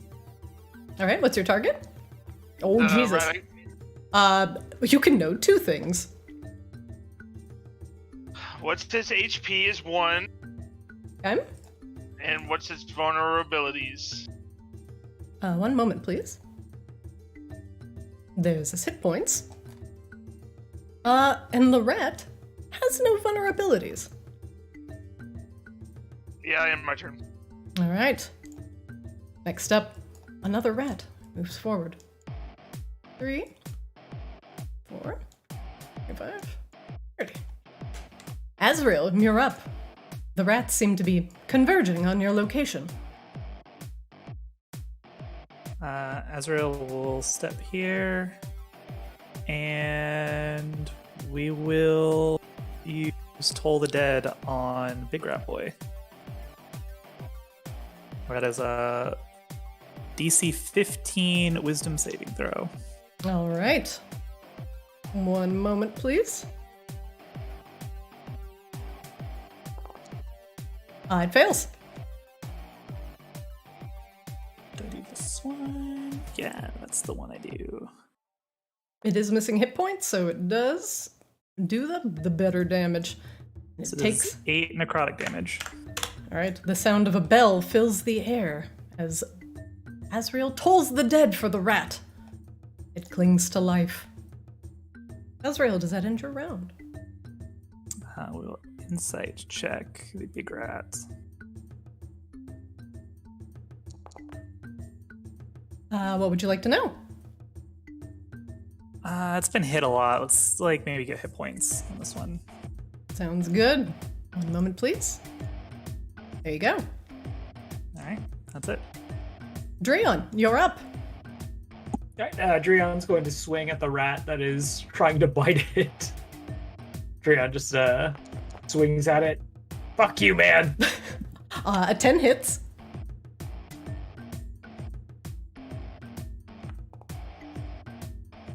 For 9 slashing damage, you impale the rat on the end of your glaive.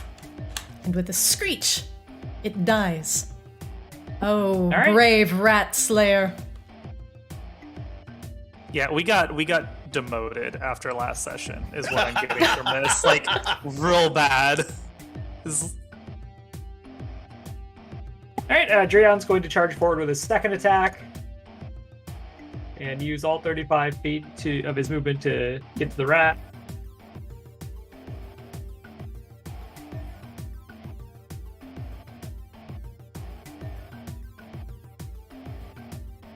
There we go. And he's going to swing with a second attack. All right, go ahead. 13 hits.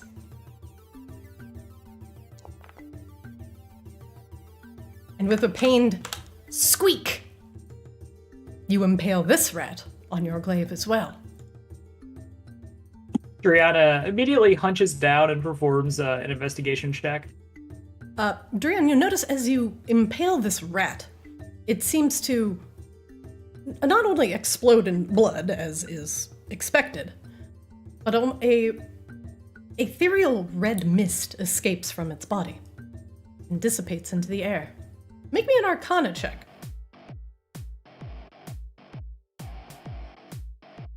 What the fuck was that?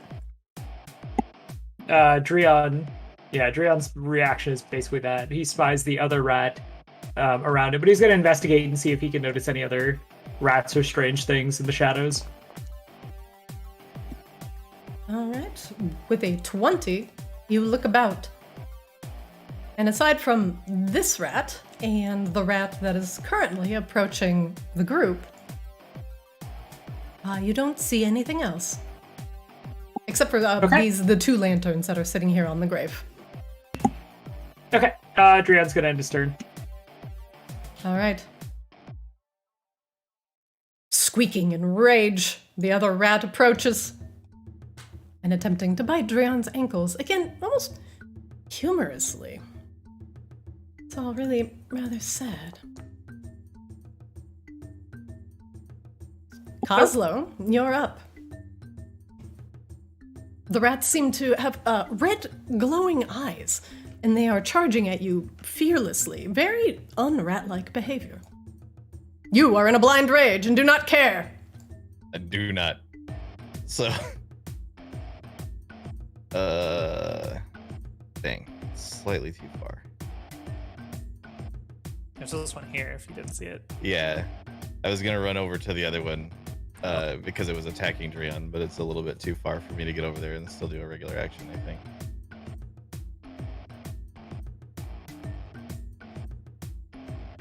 All right, so Kozlo has been like digging around in his pack looking for the biggest like explosive he can find, and eventually just pulls out like this weird amalgamation of who knows what. Like there's multiple fuses on it. It's like weirdly oblong shaped, and he just runs screaming over to wrong button. Over to this rat. And as he gets there, the thing just explodes in his hand. And I'm casting Thunderwave. Ho ho ho! Alright. Oh my god, a Thunderwave that doesn't do party damage? No, it's gonna hit. It's gonna hit both Azrael and Tugum also. I'm just too angry. He's too mad!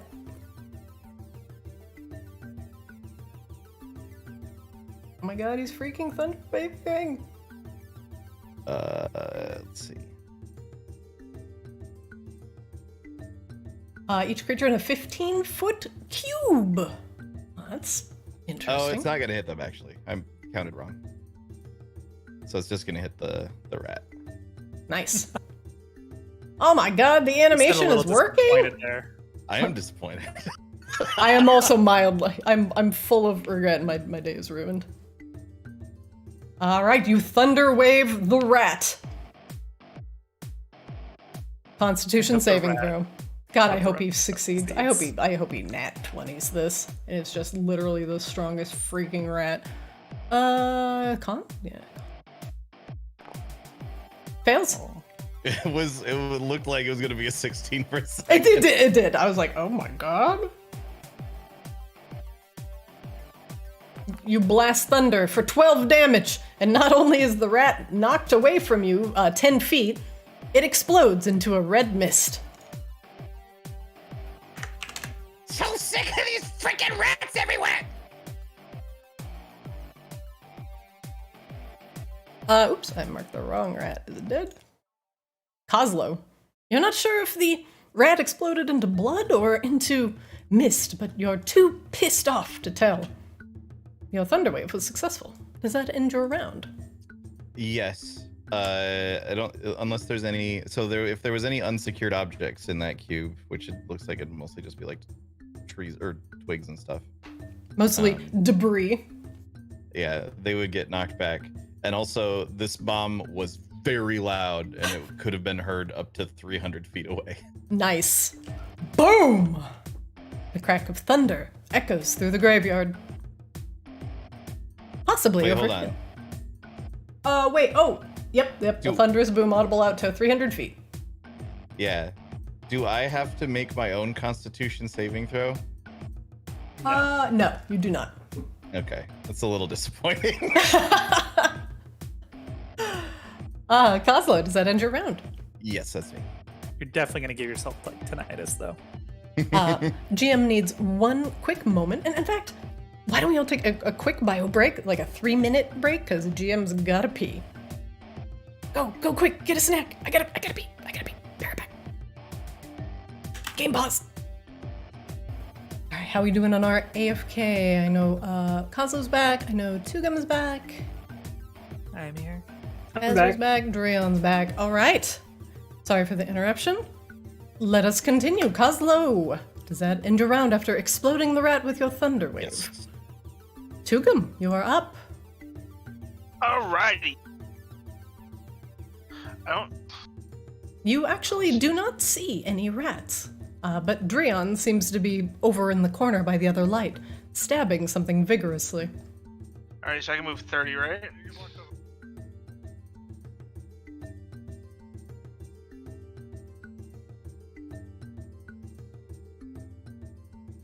So I can move like there? You can move 30, so I think it's like right there, where I pinged.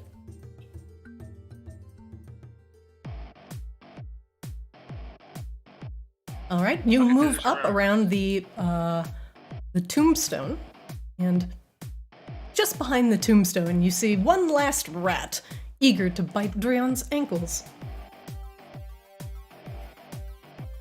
All right, roll to hit.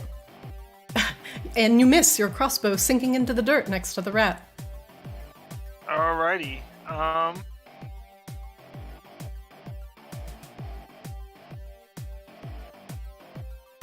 I guess I'll roll my good high insight.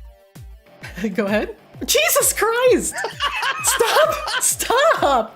Why are you wasted on the rats? What do you want to know about this rat, dude? HP and I don't even, so I know they don't have vulnerability, so I don't even know what else I can ask for. Really, you could ask, its speed, an attack you haven't seen yet, a special ability. Alright, special ability, there you go, for a rat. Alright, rat special ability. You have divined that rats have keen smell, and they have advantage on perception rolls related to smell. There we go, turns over. Azrael, you're up. Tugum walks up to the rat and thunks a hand crossbow bolt next to it. Well, now knowing that there's apparently a rat there, Azrael will just toll the dead on it.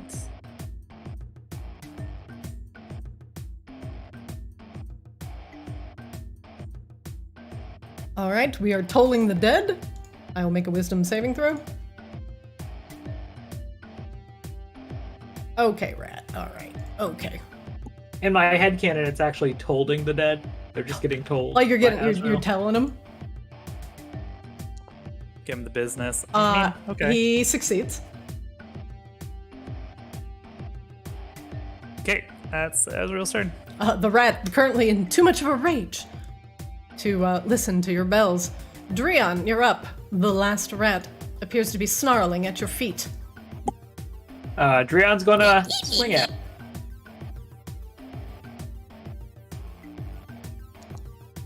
You hit?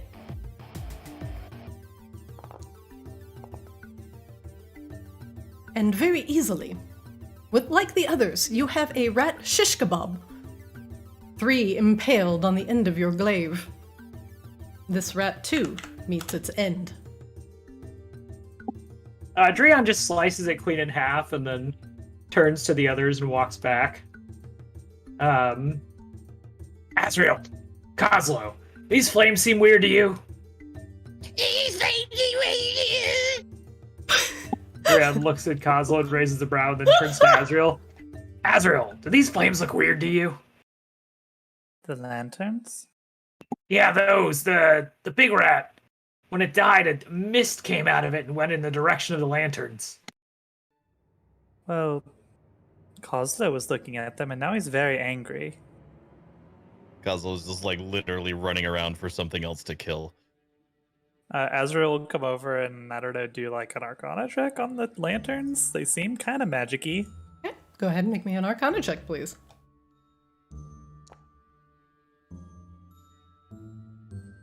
Azrael, with a 15. You know, these shards are what are referred to as borean shards. And, but the red aura they are emanating, generally, as a cleric, you can associate the red with fire. That is commonly seen in borean shards of that elemental alignment. However, there is no heat radiating off of these shards. And in fact, the light it's emanating is also strange, different from the quivering, licking flames that a red fire-aspected borean shard would normally have. This seems ominous, and it hangs over the shards like a thick miasma. This is definitely not fire. And you've heard tale of borean shards aspected to other elements, even emotions. Could this possibly be one of them?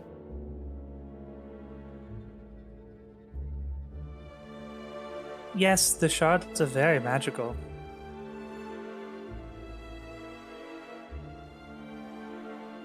Kozlo has run off and found something else to explode by the Oh, Oh, Kozlo, you where even is everybody? Kozlo, you run off through the front gate. And I'm going to pause it right here so you can, so I can tell you a little bit about this scene. Immediately as you enter the gate, to your left, there is a squirming pile. And as your eyes focus on it, as the rage dissipates from your body, the squirming pile seems to be a heap of rats, their tails entwined and knotted together, all screeching frantically to escape their knot. To the west, you see another one of those miasmic lights, currently bathing another tombstone in its red glow. And however, what you thought was another rat lingering by the grave, this one stands on 2 feet, has a posture like a humanoid, and a head almost like a human's, but large black eyes and bare feet, wearing semblances of human clothing. Kozlo, make me a survival check, please.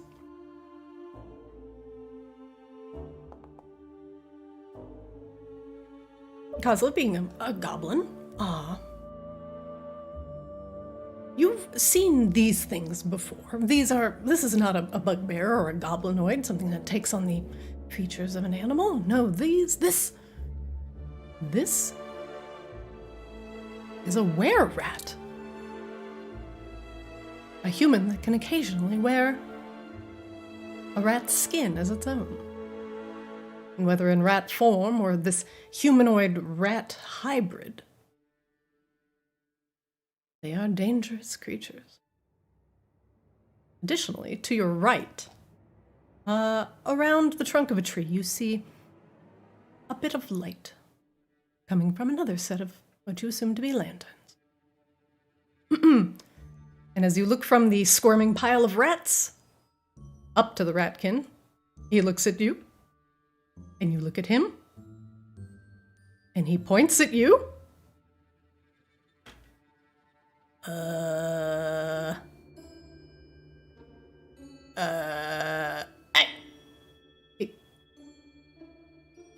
What are you doing here? Who are you? Kazuo like looks at the rat kid, looks at the squirming pile of rats, like the rage slowly falling from him as he starts to realize what he's been doing, just screaming around for a second. Guys, I think I fucked up. The knot of rats gyrates towards you. Hey, up. The rat holds up his hands. Hey. We don't want any trouble. What are you guys doing here? Hey. Hi. The rat, is kind of crouched above this grave, his hands rubbing together, nervously. Yeah, I don't want any trouble, you hear? But, what do you want? Where is this guy talking from? Over here. You can't see him. I can't see him. Okay. Hey, yo, not any further. He points at Tugum. Hey, boys. Woo! He whistles. I will not whistle into the mic. And there are some other rats that appear. Or perhaps they were there the whole time. Dreon looks in the direction of the were-rat. What is this place? Listen, bub, you better be going, if you know what I mean. This ain't your town, scrub. So beat it. This doesn't look like much of a town at all, and we were sent here to look for something, so you're going to accommodate us. I ain't gonna do shite, kitty cat. Tell him we're gonna burn your rat pile to the ground. I don't know if that hits or not, but... The rat eyes you warily. Listen, bub, I don't know what you're doing here, but it might behoove you to, skedaddle, abscond, scooch, for your own good. Do you work for Talus? The rat's eyes narrow at you. What's it to you? Insight check. Did he seem to be, acknowledge that? Make me an insight check. Oh, Jesus. Hey, I'm telling you shit. He rubs his hands together nervously, his ears folding down in guilt, the twitch of his tail. Most certainly this one works for Duke Talus. He can't hide his guilt. Are you placing these lanterns here, or are these just always here? We are just doing a little graveyard maintenance. Yeah, we're just doing some dusting. He, kneels down and wipes off the top of the lantern with his hand. See? No, you work for Duke Talus. But that's okay. We can talk. What do you want? Listen, I'm working, but I'm not really interested in a scuffle. Well, then I think you should want to come talk to us, yes? No, I think I would rather not do that. He, takes a step backwards from the lanterns. I got really no business with you, unless you make it my business. Azrael will command him to approach. Oh, go ahead.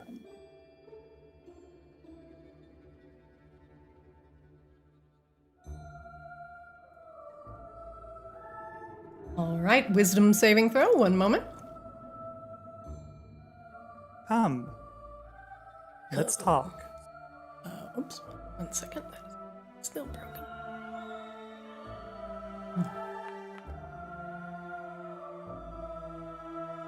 Failing his wisdom saving throw, the ratkin begins to slowly step forward. Yeah, maybe we should just talk it out like, friends. Yeah. Friends. Yeah. The other were-rat, that is currently lingering behind a tombstone to the east. squats down, watching the encounter with curious eyes and a twitching nose. The were-rat approaches you. Yeah, So what do you want? Are you placing these lanterns, or are they already here? They're very interesting. Oh, these lanterns, they were already here. But we did originally place them. Oh, We're just doing some maintenance. That's all. are you collecting bodies for the Duke?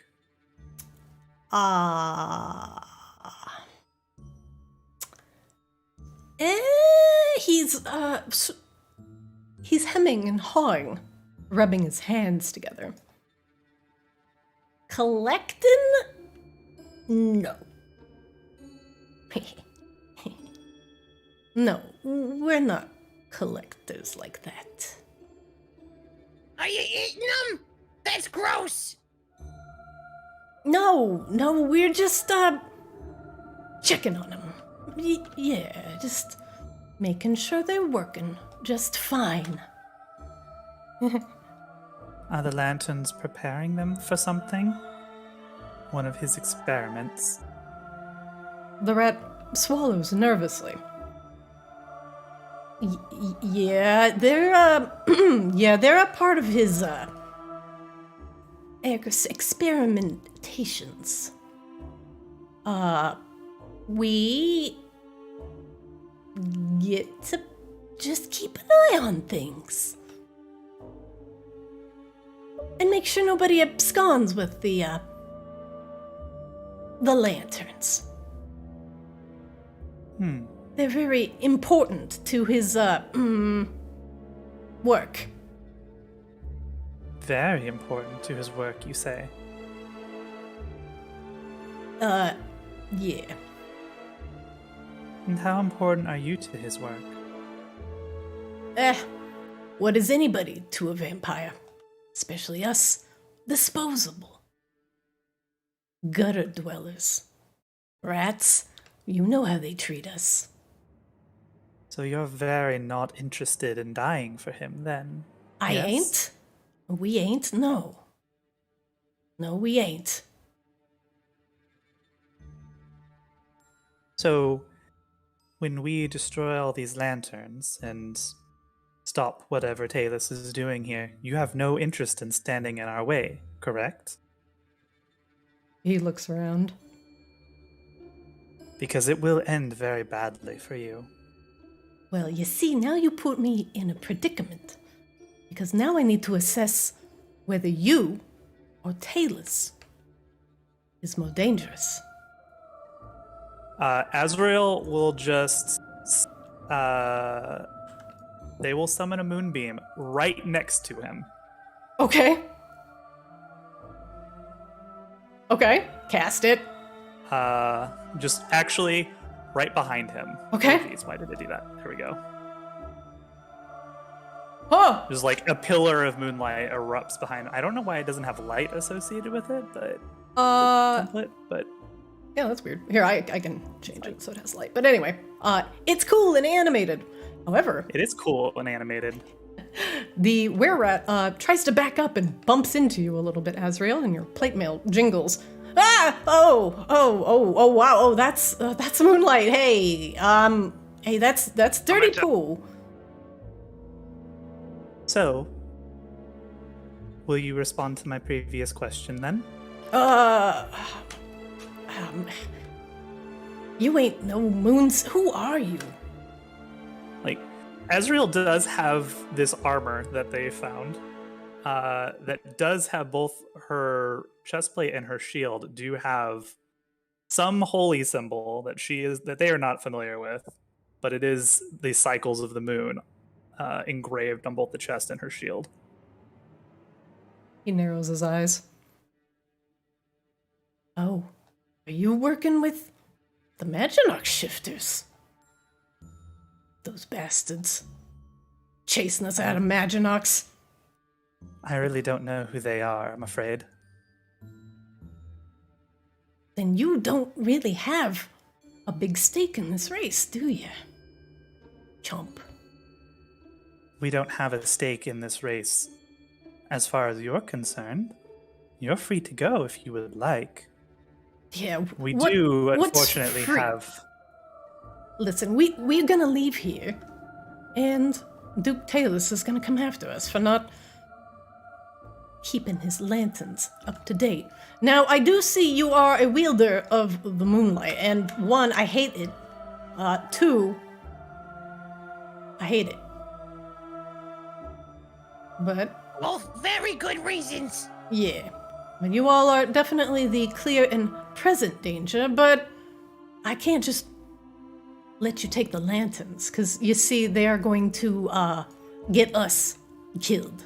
So that is a complication we need to discuss. Perhaps we can meet somewhere in the middle.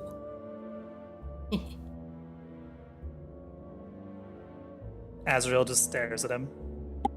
I think the middle is you getting out of here alive. That's the middle. Hey, you can't hurt a rat for trying to bargain. Listen, all we want is some scraps, something you could share with us, like a little bit to make it worth our while. We're going to kill Duke Talus. If you would like to help when the time comes, we would happily let you go. Oh ho, big dreams. He looks back at the lanterns and back at you.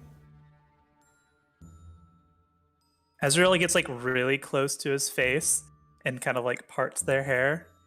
He already killed me once, and it didn't take. See? Right here. Oh yeah, you've got some sort of line, some sort of bifurcation over here. Yeah, I'm learned. I've eaten some books in my life. Fine. We'll vamoose. But if Before you do, one hair on my clan's head gets hurt from Duke Talus in retaliation for this, yous are gonna have some major problems. You hear me? Not just from me. Oh no. Our little words travel quickly throughout Maginox. oh, do you need a safe haven? He tilts his head. We aren't exactly welcome in Maginox. You don't know. No. Couldn't figure out why. Hey, what about Philip? What the hell is Philip? Well, it just so happens that we have a tavern with a lot of private rooms and supposedly some secret entrances, but I haven't found those yet. Perhaps. Can you 10 bar? You got a 10 bar? What about where rats aren't allowed in Maginox was not clear. Like at all? That seems... That's Well, kind of. racist. Yeah, that's what I'm saying. But the vampires, they found us very detestable, sneaky, filthy, diseased. And instead of, he points at Coslow, forcing your kind into some sort of indentured-like servitude, we decided to live outside the city of Maginox. Wait, what do you mean, my kind? That's racist. Are you daft? Have you looked around at Maginox at all? Look at all the workers. Goblins, kobolds, goblinoids. Open your eyes, Coslow. Maginox is about indentured servitude. They've enslaved beastmen and shapeshifters in order to do their bidding, to work their mills, to serve their bars and to entertain, be like puppets. And for what? A little bit of coin? Giving up your soul? No, that ain't me. We'd rather live free. Driana actually seems to be mildly interested in this conversation. But you're not free. You work for Duke Talus. He frowns. Yeah, not out of desire on my part, exactly. So help us kill him. He looks back at you. I will most certainly assist you in your endeavor. However, listen, Talus has got probably half of my clan under his thumb. Being spies, being nosy, doing his dirty work for him. And also, he grimaces, tending those. He points over at the lanterns. He coughs. These graves are currently being used to try and experiment on the recently deceased. In order to put these borean shards of hate on top of them, in order to try and stimulate reincarnation of a sort. He scratches at his head. A couple fleas hop off. Who are they? Hmm? Who are they? The bodies interned here?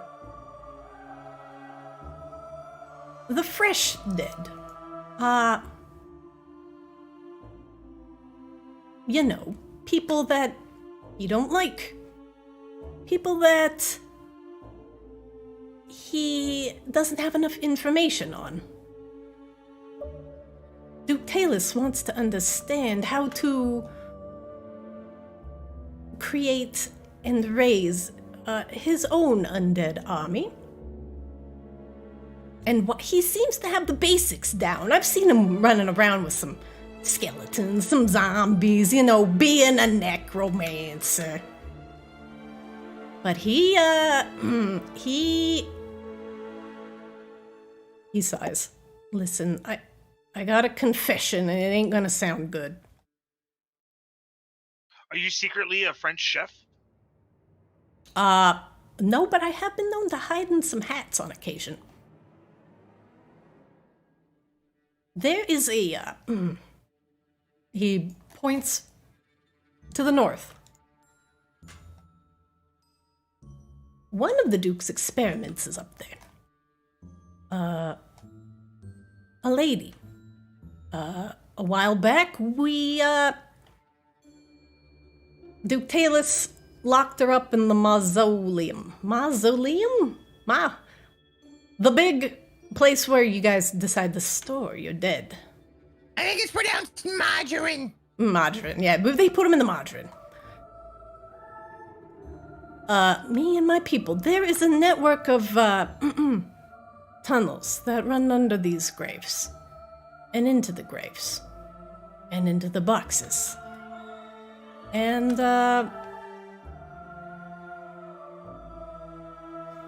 he, kicks at the ground.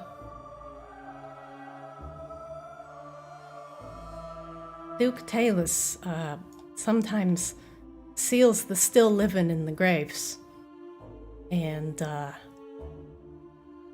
takes these shards, right? And puts them on the graves. And they start soaking up the fear. They start soaking up the hate and the anger. And eventually they start glowing this noxious, horrible red. And they're down deep enough so you can't hear them screaming. And we got little holes buried under the caskets. Just big enough to get a rat in, or two, or three. To give them a little food. And give them a little water. And to keep them alive. As long as he can. And, well, eventually, when they're all out of rage, and they're all out of motion, and they just give up. Sometimes they turn. And sometimes they don't. Duke Talus has us keeping an eye on these. He calls them his little seeds. Frankly, I take offense at whatever he is growing here. But all I can say is that he's doing these people, whoever he's kidnapping from around Maginox, and burying them here, and keeping them alive as long as possible, in order to siphon out all of their fear.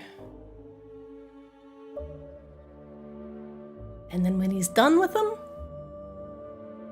when he's done sucking out everything they got, the ones that don't turn, he peddles. The pots go to the market, and he makes some money. Drion. Oh, go ahead. So he wants... The lanterns aren't fueling his experiments. They're the byproduct of them? He nods. They're a bit of a design. Meant to capture and encapsulate the feelings of others. At least that's what he says. He wants the essence of unbridled hate or unbridled fear. And what he's gonna do with them, I don't know. I don't know. He just grows them here. His little seeds. I hate it. Dirty work. Do those things break easily, you think? The lanterns? Yeah. The outside is just a facilitator charging everything into the crystal. But I don't think you can break those crystals. Breaking the lantern will just stop the siphoning of the negative energy. But it won't stop what's going on underground. Drion grunts. Have you seen a dog by chance? Nah, I ain't seen no dogs around here. Are you talking werewolves? Now, recently, why? What about a dog made of parts? A dog made out of parts. No, can't say I have. But listen. Oh, sorry, Ezreal, I tried. That's it. That's the full story. Duke Talus is using this graveyard to charge up some pretty nasty magic. And has us keeping them alive. Well, you can tell Duke Talus, if you need to tell him something, that Callista Vicadus came for you. I? That House Vicadus itself drove you out. Surely you can't be expected to stand against their might, right? I really have no intention of giving Duke Talus any sort of message once these lanterns get busted. Oh, well, perfect then. I was worried that you had to go back and tell him something. I'm gonna delay it as much as possible, but you gotta understand, Duke Talus has got half of my people. Oh, that's why I thought you might need to go back and tell him something, but if you don't, if you can delay it, then we can murder him together. Azrael does their creepy smile. I think I can manage a little bit of subterfuge? Yeah. I can delay him for a little bit, but he likes to come around here and check on the lanterns himself. On occasion.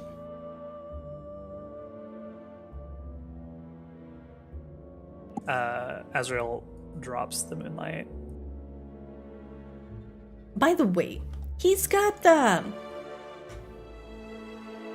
something real bad cooking up in the north.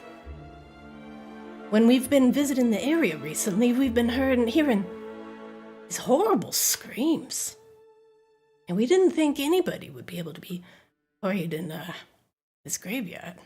Not buried under a couple inches of marble. When you say north, and he like points towards the mausoleum, you mean that north, right? He nods. Yeah. He doesn't let us go in there. Well, Drion looks at Azrael. Think we know what we're doing here, right? Breaking these lanterns, killing whatever in that mausoleum. I don't think we can break the lanterns, Drion. I think we need to collect them, though. Take them back with us. You said we could break them, we just couldn't break the shards. Well, the shards are the important part. Well, the lanterns, he looks at the way around. You said they were doing the ritual, right? Or they were doing something. They were absorbing hate energy or something. Yeah, everything gets channeled into those crystals. And like I said, if you break the lantern, it just breaks the absorption. The crystal is still gonna be there. Yeah, seems like we want to stop that from happening too. Why not both? And you'll find these crystals are very durable. And they're not very safe to handle by blooded creatures like yourself. Drion looks at Kozlo behind him. You were messing with one of these, right?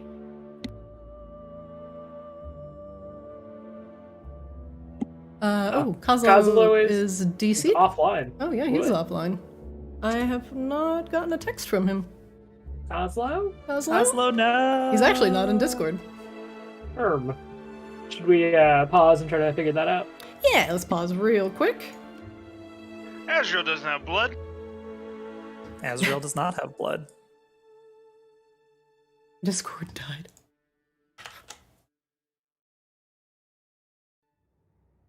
Blood for the blood god. Blood for the blood god.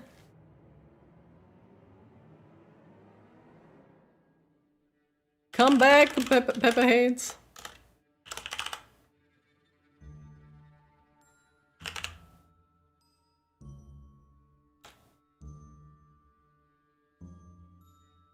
Oh, Kozlo, it's like no. super duper dead on him. I got a DM. Oh no. All right, we super lost Kozlo. So unfortunately, I am going to give him I'll give him a couple minutes to see if he can try and reconnect to Discord. You guys want to grab a quick drink? Otherwise, after a few minutes, since it is relatively close to the session ending time, it would be a relatively safe place to end. But we'll give him a couple minutes and see if he can fix it. Okay, bear back. Okay.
All right, real quick, we will wrap up the session for today with the ratkin pointing to the north and saying that there is a dangerous experiment going on in there, and something that Duke Talus doesn't allow him to see. Did the rat tell us his name? He did not.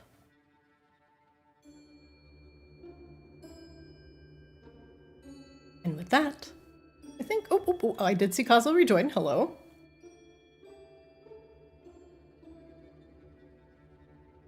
Kozlo? Kozlo, hello? Kozlo! My goblin friend? Hello? Hello? I hear you. I hear him. Yeah, I think I'm good. Oh, Pog. Very good. Until it suddenly dies again. I don't know what that was all about. Literally couldn't connect like on 2 different PCs or on my phone. Like, hello, Discord? Did you pay your internet bill? Apparently not. Jesus. Yeah. All right. Let us continue for the last 15 minutes of our session for today.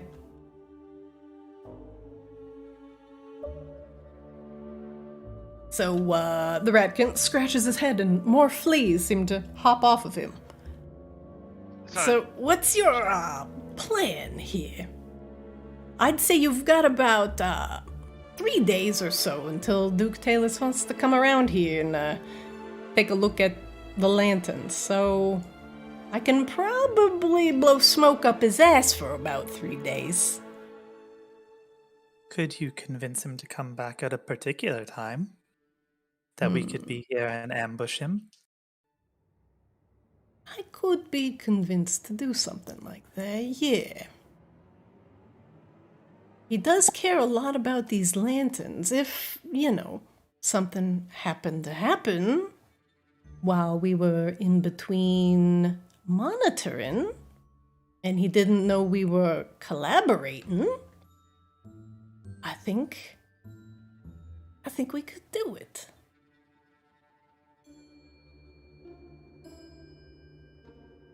Well, that sounds lovely. Perhaps here at night in 3 days' time? He nods. Can tell him some vampire was snooping about his little seeds or something, I don't know. Well, you know what's really gonna piss him off? He points. Go light on fire whatever he's got cooking in that, death box. And you bet your ass he's gonna come here. Maybe even faster than the 3 days. If we tell him, oh my god, your special magic box is on fire. Well, I think we want the few days to prepare. Oh, all right. Yes? Drian, I'm sorry, Drian, this is your thing. Do we want... No. When it comes to talking about fucked up shit, that's really your thing. So, but now we're talking about strategery. Strategy, and I mean, what he looks at the were-rat and kind of puts a hand up over his mouth to kind of cover it up as he talks to them. What the wisp was the one that sent us here. Shouldn't we be asking what the wisp is looking for? Oh no, I meant, do we want to ambush Duke Talus, and when, and how? Well, I don't getting ahead of ourselves. I think right now I'd like to investigate whatever is to the north. And he points. Yeah, well, yes, whatever that is gonna. them. I wouldn't want to deal with whatever that is and Duke Talus at the same time, TBH. Yeah, so we go find out what's in the box now, and we can always come back later and ambush Duke Talus. Yeah, and I can tell him in, 2.5 days that his precious box is on fire, and then he'll come. Don't you want to know what's in the box? Well, no, I do. I just want to coordinate with our friends here before, we go deal with whatever's in the box. We're coordinating, and Dreon looks at the were-rat. You're coordinated, right? Yeah. Listen, you want 3 days, Duke Talus here? I can make it happen. There, see? Happens. Now we go look at box. But you gotta promise me. You're gonna permanently dead, not misting and going back to his house. Dead. How do you actually do that? He scratches his head. Oh, Jesus. Well, the only way you can really put down a vampire is by, basking him in the, light of the sun. Does it have to be the light of the sun? Maybe like a moonlight? Nope. Gots to be sunlight. Aha. We may need more time then. Dreon stops and he No, I have his it. chin. I have Oh, this you under can do that? Okay. Yes. right, Also, well, the yeah. moonlight works fine. But yes. Okay, then yeah, and he looks back at the where we're at. 3 days it is. The rat rubs his hands, nervously. Yeah. Just making sure you got your, shit together, you know. You guys can take on a vampire, right? Yeah, easily. We got it. Does the where we're at inside check? Yes, he does. Am I rolling deception? Yep.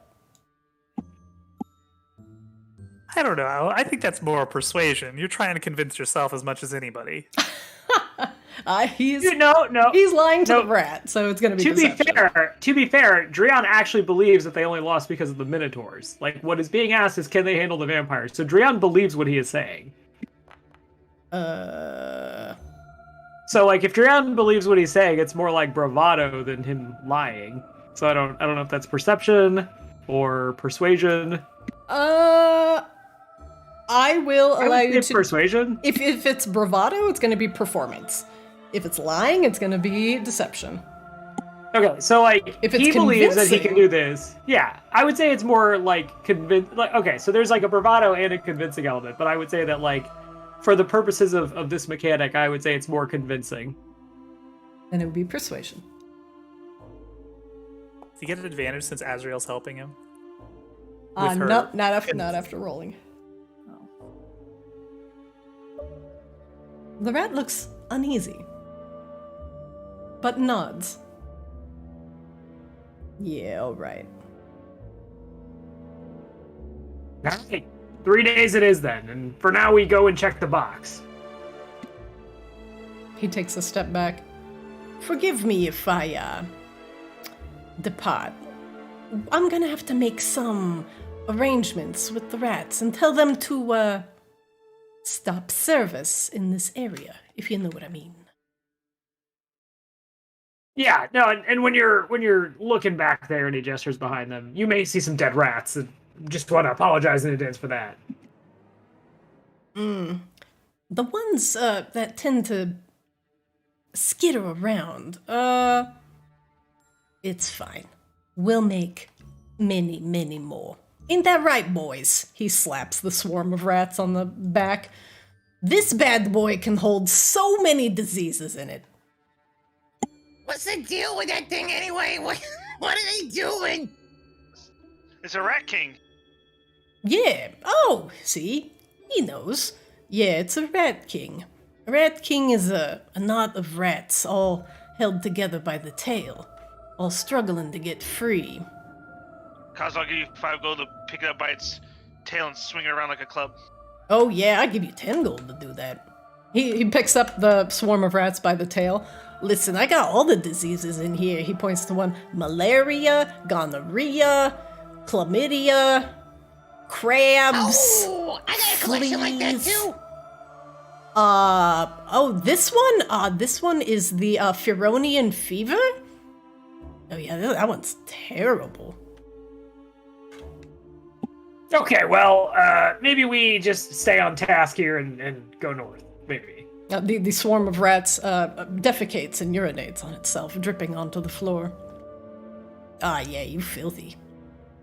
Okay, if we could just team, it just points north. All right. You sure you don't want the gonorrhea rat? Tried it before. Not impressed.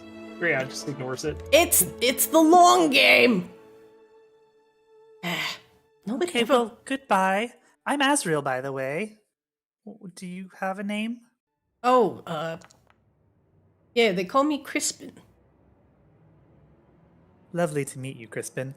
I'm glad we didn't douse you in moonlight. Yeah, that's terrifying. Just, yeah, keep that to yourself in the future, Azrael. Well, goodbye. Drian rolled a 20 investigation on the door. The gates here are currently shut.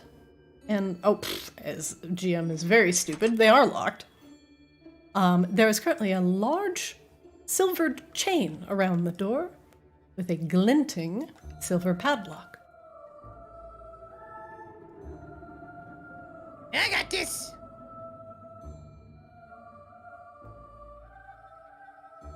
Kozlo will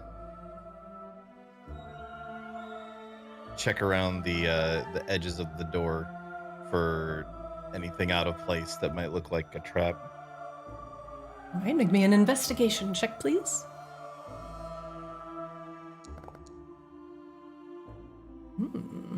Kozlo, you're looking at the dilapidated gate, and aside from that big silver chain, you get briefly distracted as you ponder how much it's worth. Silver chain? Boy, that's gotta actually fetch a pretty penny. All right, I'm gonna unlock this, but we're keeping this chain. And I will attempt to sleight of hand unlock the padlock. Or the... Did you say it was a padlock or a... It is a padlock. Okay. I will attempt to unlock it. Azrael? Just for posterity, Azrael is putting Vigilant Blessing on themselves. Okay. Azrael. Always and forever, unless otherwise specified on somebody else, but just clarifying. I slowly something pull out my pops out. bagpipes. Kozlo, you take the lock in your hand and begin picking at it, and you feel a sharp prick in your palm. And as you turn the lock around, it appears that a needle has slid out the back of the lock and has pierced your hand. Kozlo, Kozlo just looks at it and goes, That seems bad. make me a Constitution saving throw.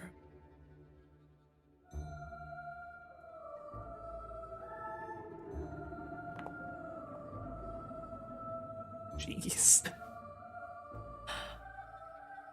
You feel some strange adverse effect as your senses seem to open up briefly, and you smell the crisp night air, the smell of snow on the mountain, the wet, earthy smell of the graveyard around you, and you hear the cawing of the birds overhead.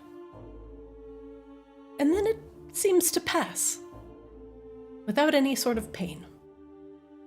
You're not quite sure what happened there, but you're tough enough to resist it. You gotta try this shit, guys. like starts waving the needle around, like pointing at the others. The needle impaled in your hand is made out of silver, and you can take it if you wish. He definitely takes it. Okay.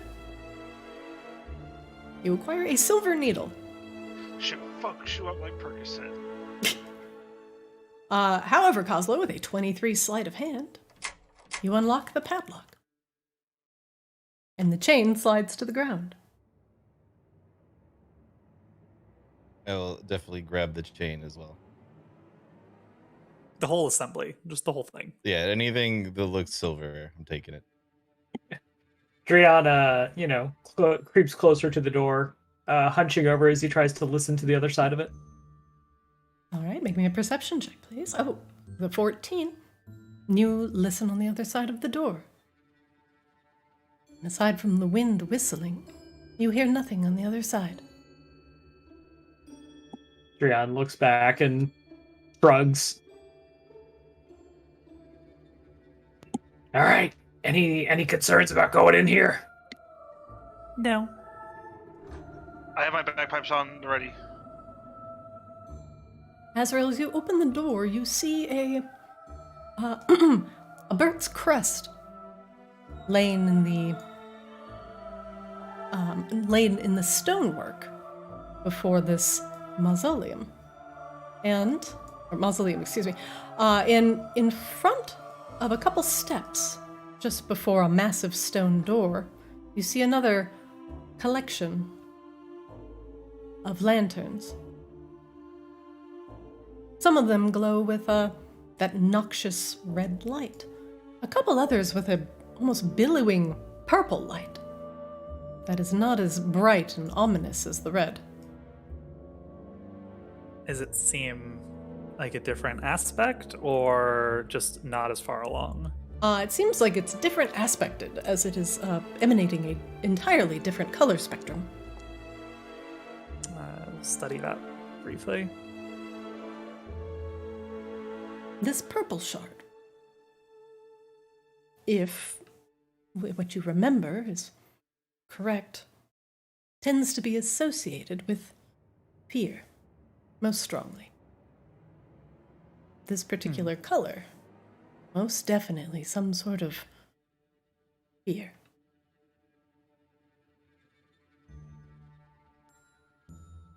Azrael will actually step here and try to remove the lanterns and just shove them all into a bag. You begin picking up the lanterns, and they jingle as you put them into your backpack. They're quite heavy, deceptively heavy. Do they still emanate or seem to emanate? Oh, they when do. they're Yeah, they do. Concealed? Mm-hmm. Okay, so it's not the light cast off necessarily. Yeah. They will do the same here. Okay. You also take those lanterns. You acquire 5 red lanterns, 2 purple lanterns.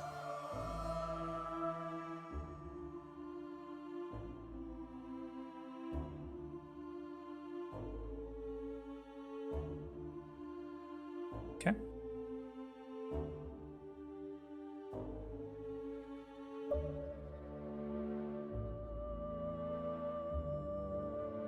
Drayon, a heavy stone door sits in front of you.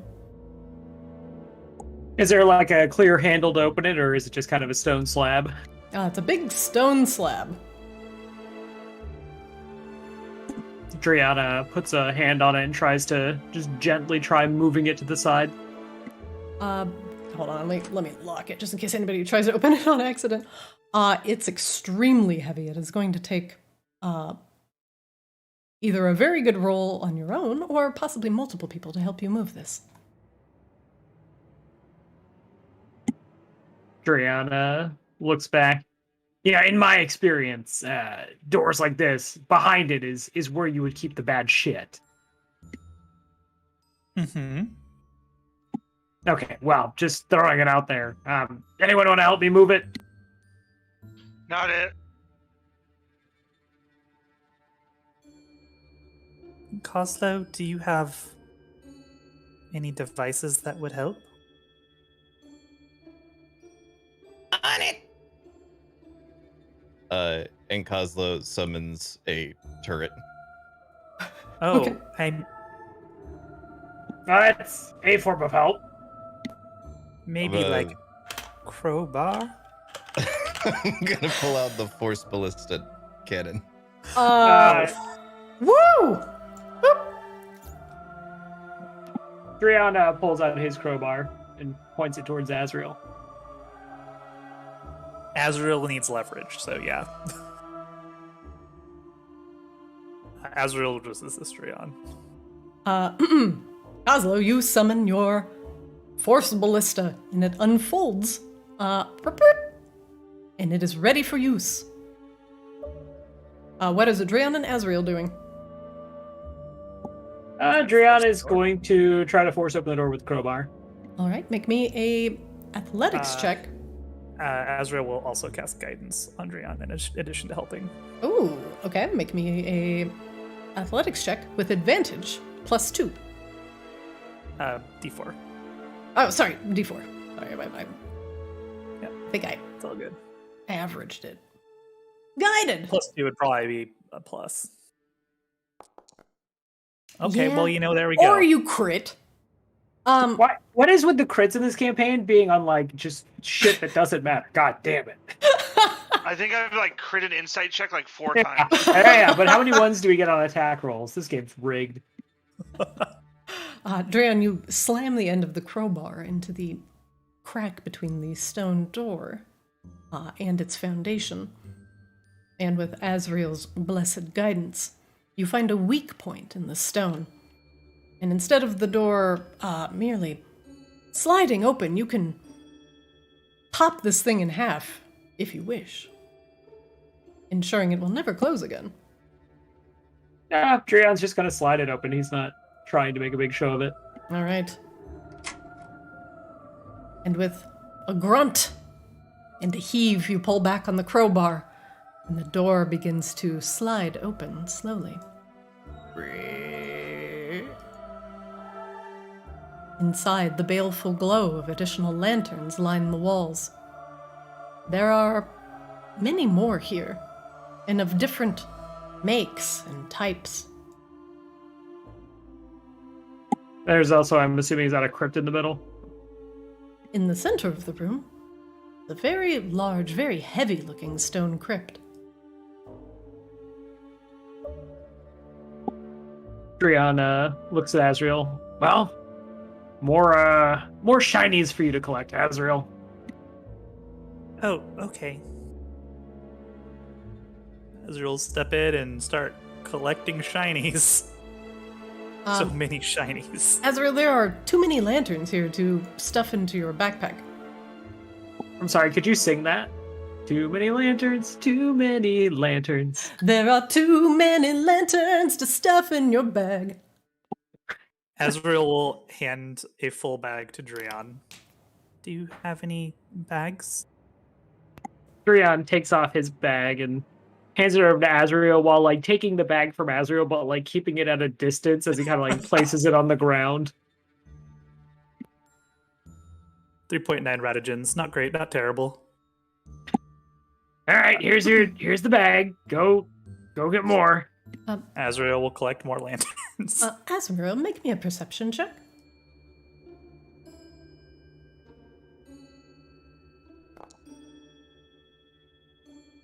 There is a scratching sound that you hear.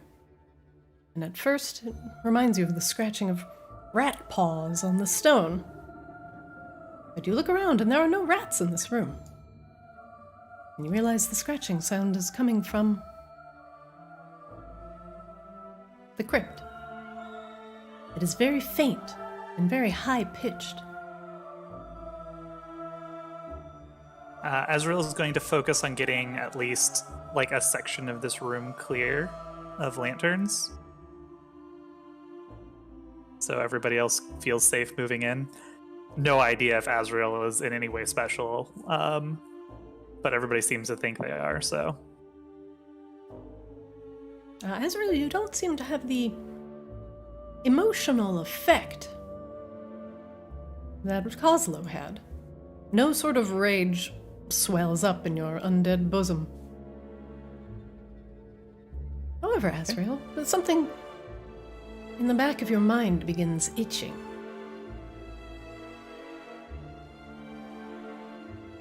And it whispers to you, "Do you dream?"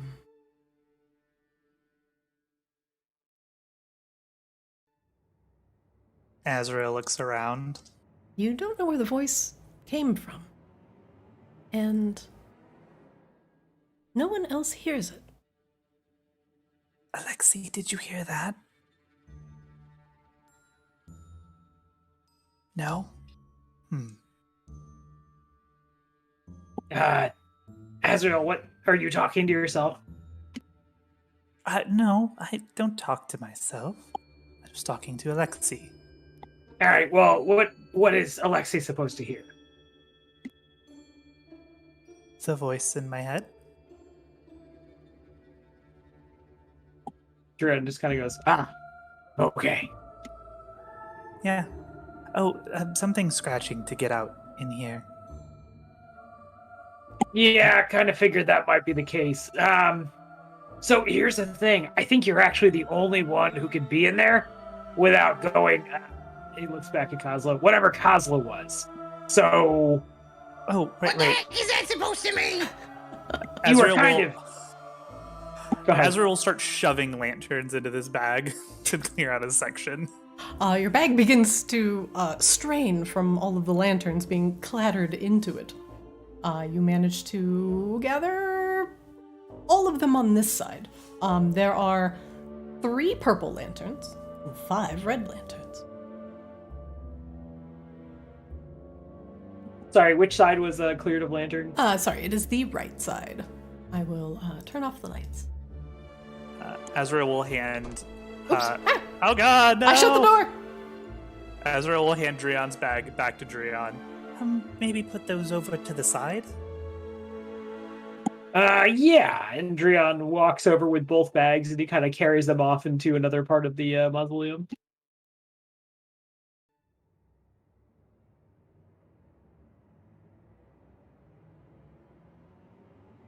Okay, this area should be... I don't know. I don't really feel it, honestly. Drion, Drion, you hear something in the back of your mind as you enter the room. Do you dream? Drion just blurts aloud to no one in particular.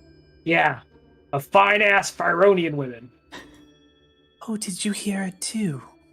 Yeah, creepy voice. Oh. I'm not used to other people hearing the voices. So, I'm gonna assume it's coming from whatever is in the crypt here. And so we kind of just have to ask ourselves as a team, do we want to find out what is in the crypt and possibly be murdered again? Looks at Azrael. Or do we just want to leave it alone? I think the fire that we set to this place will take care of whatever in on it. I got my cannon out and everything. Everyone make me a perception check, please.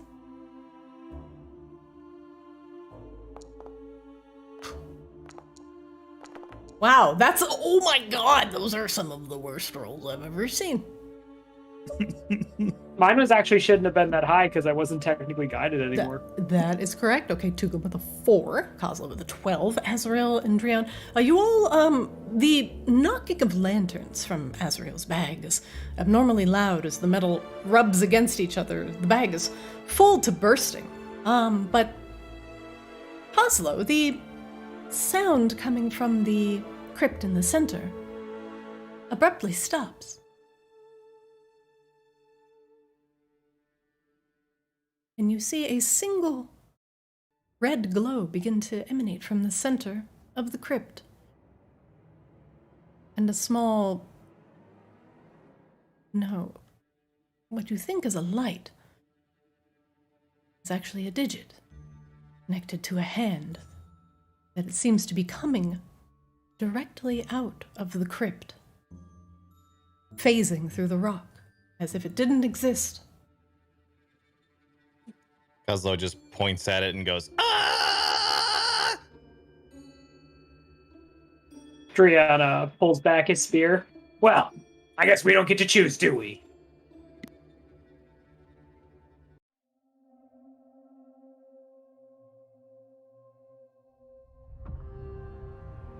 And what appears from the crypt rises as a red specter, lifting itself free from the stone entrapment that housed its fleshy body. And it appears as red, glowing with rage. And it looks at all of you. And it licks its lips.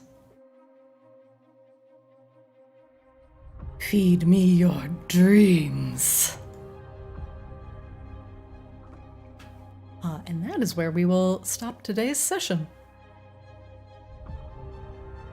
I respect it. You know, guy's just hungry. It's fine.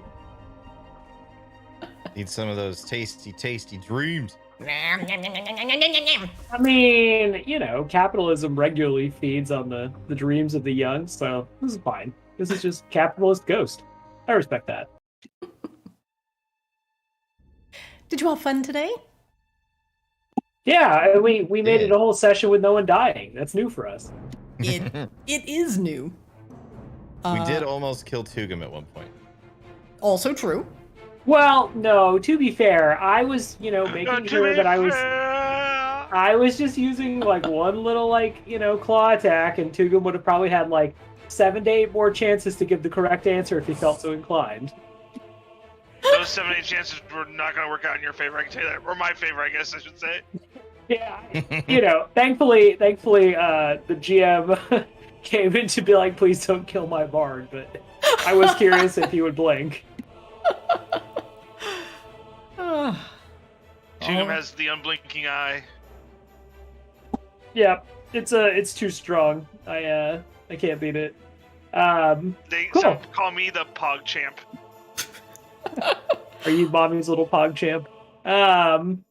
Cool. Yeah, this was fun. Yeah. Thank you, Christina. Yeah. Thank you guys for coming back for another Kaamos. The start of next session, we are going to go directly into the encounter with the Nightmare Elemental.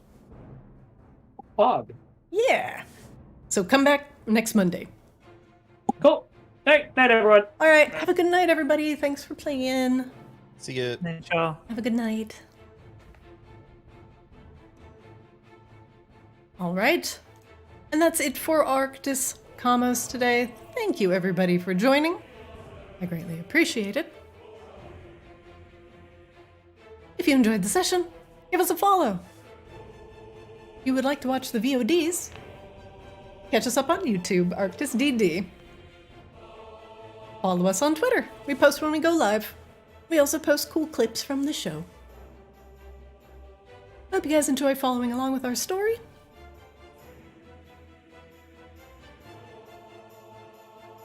Thank you for watching. Thank you everybody who's in chat. Thank you, Honey, for the host. Thank you, Nukiyashi. 2020 site. Thanks for joining again.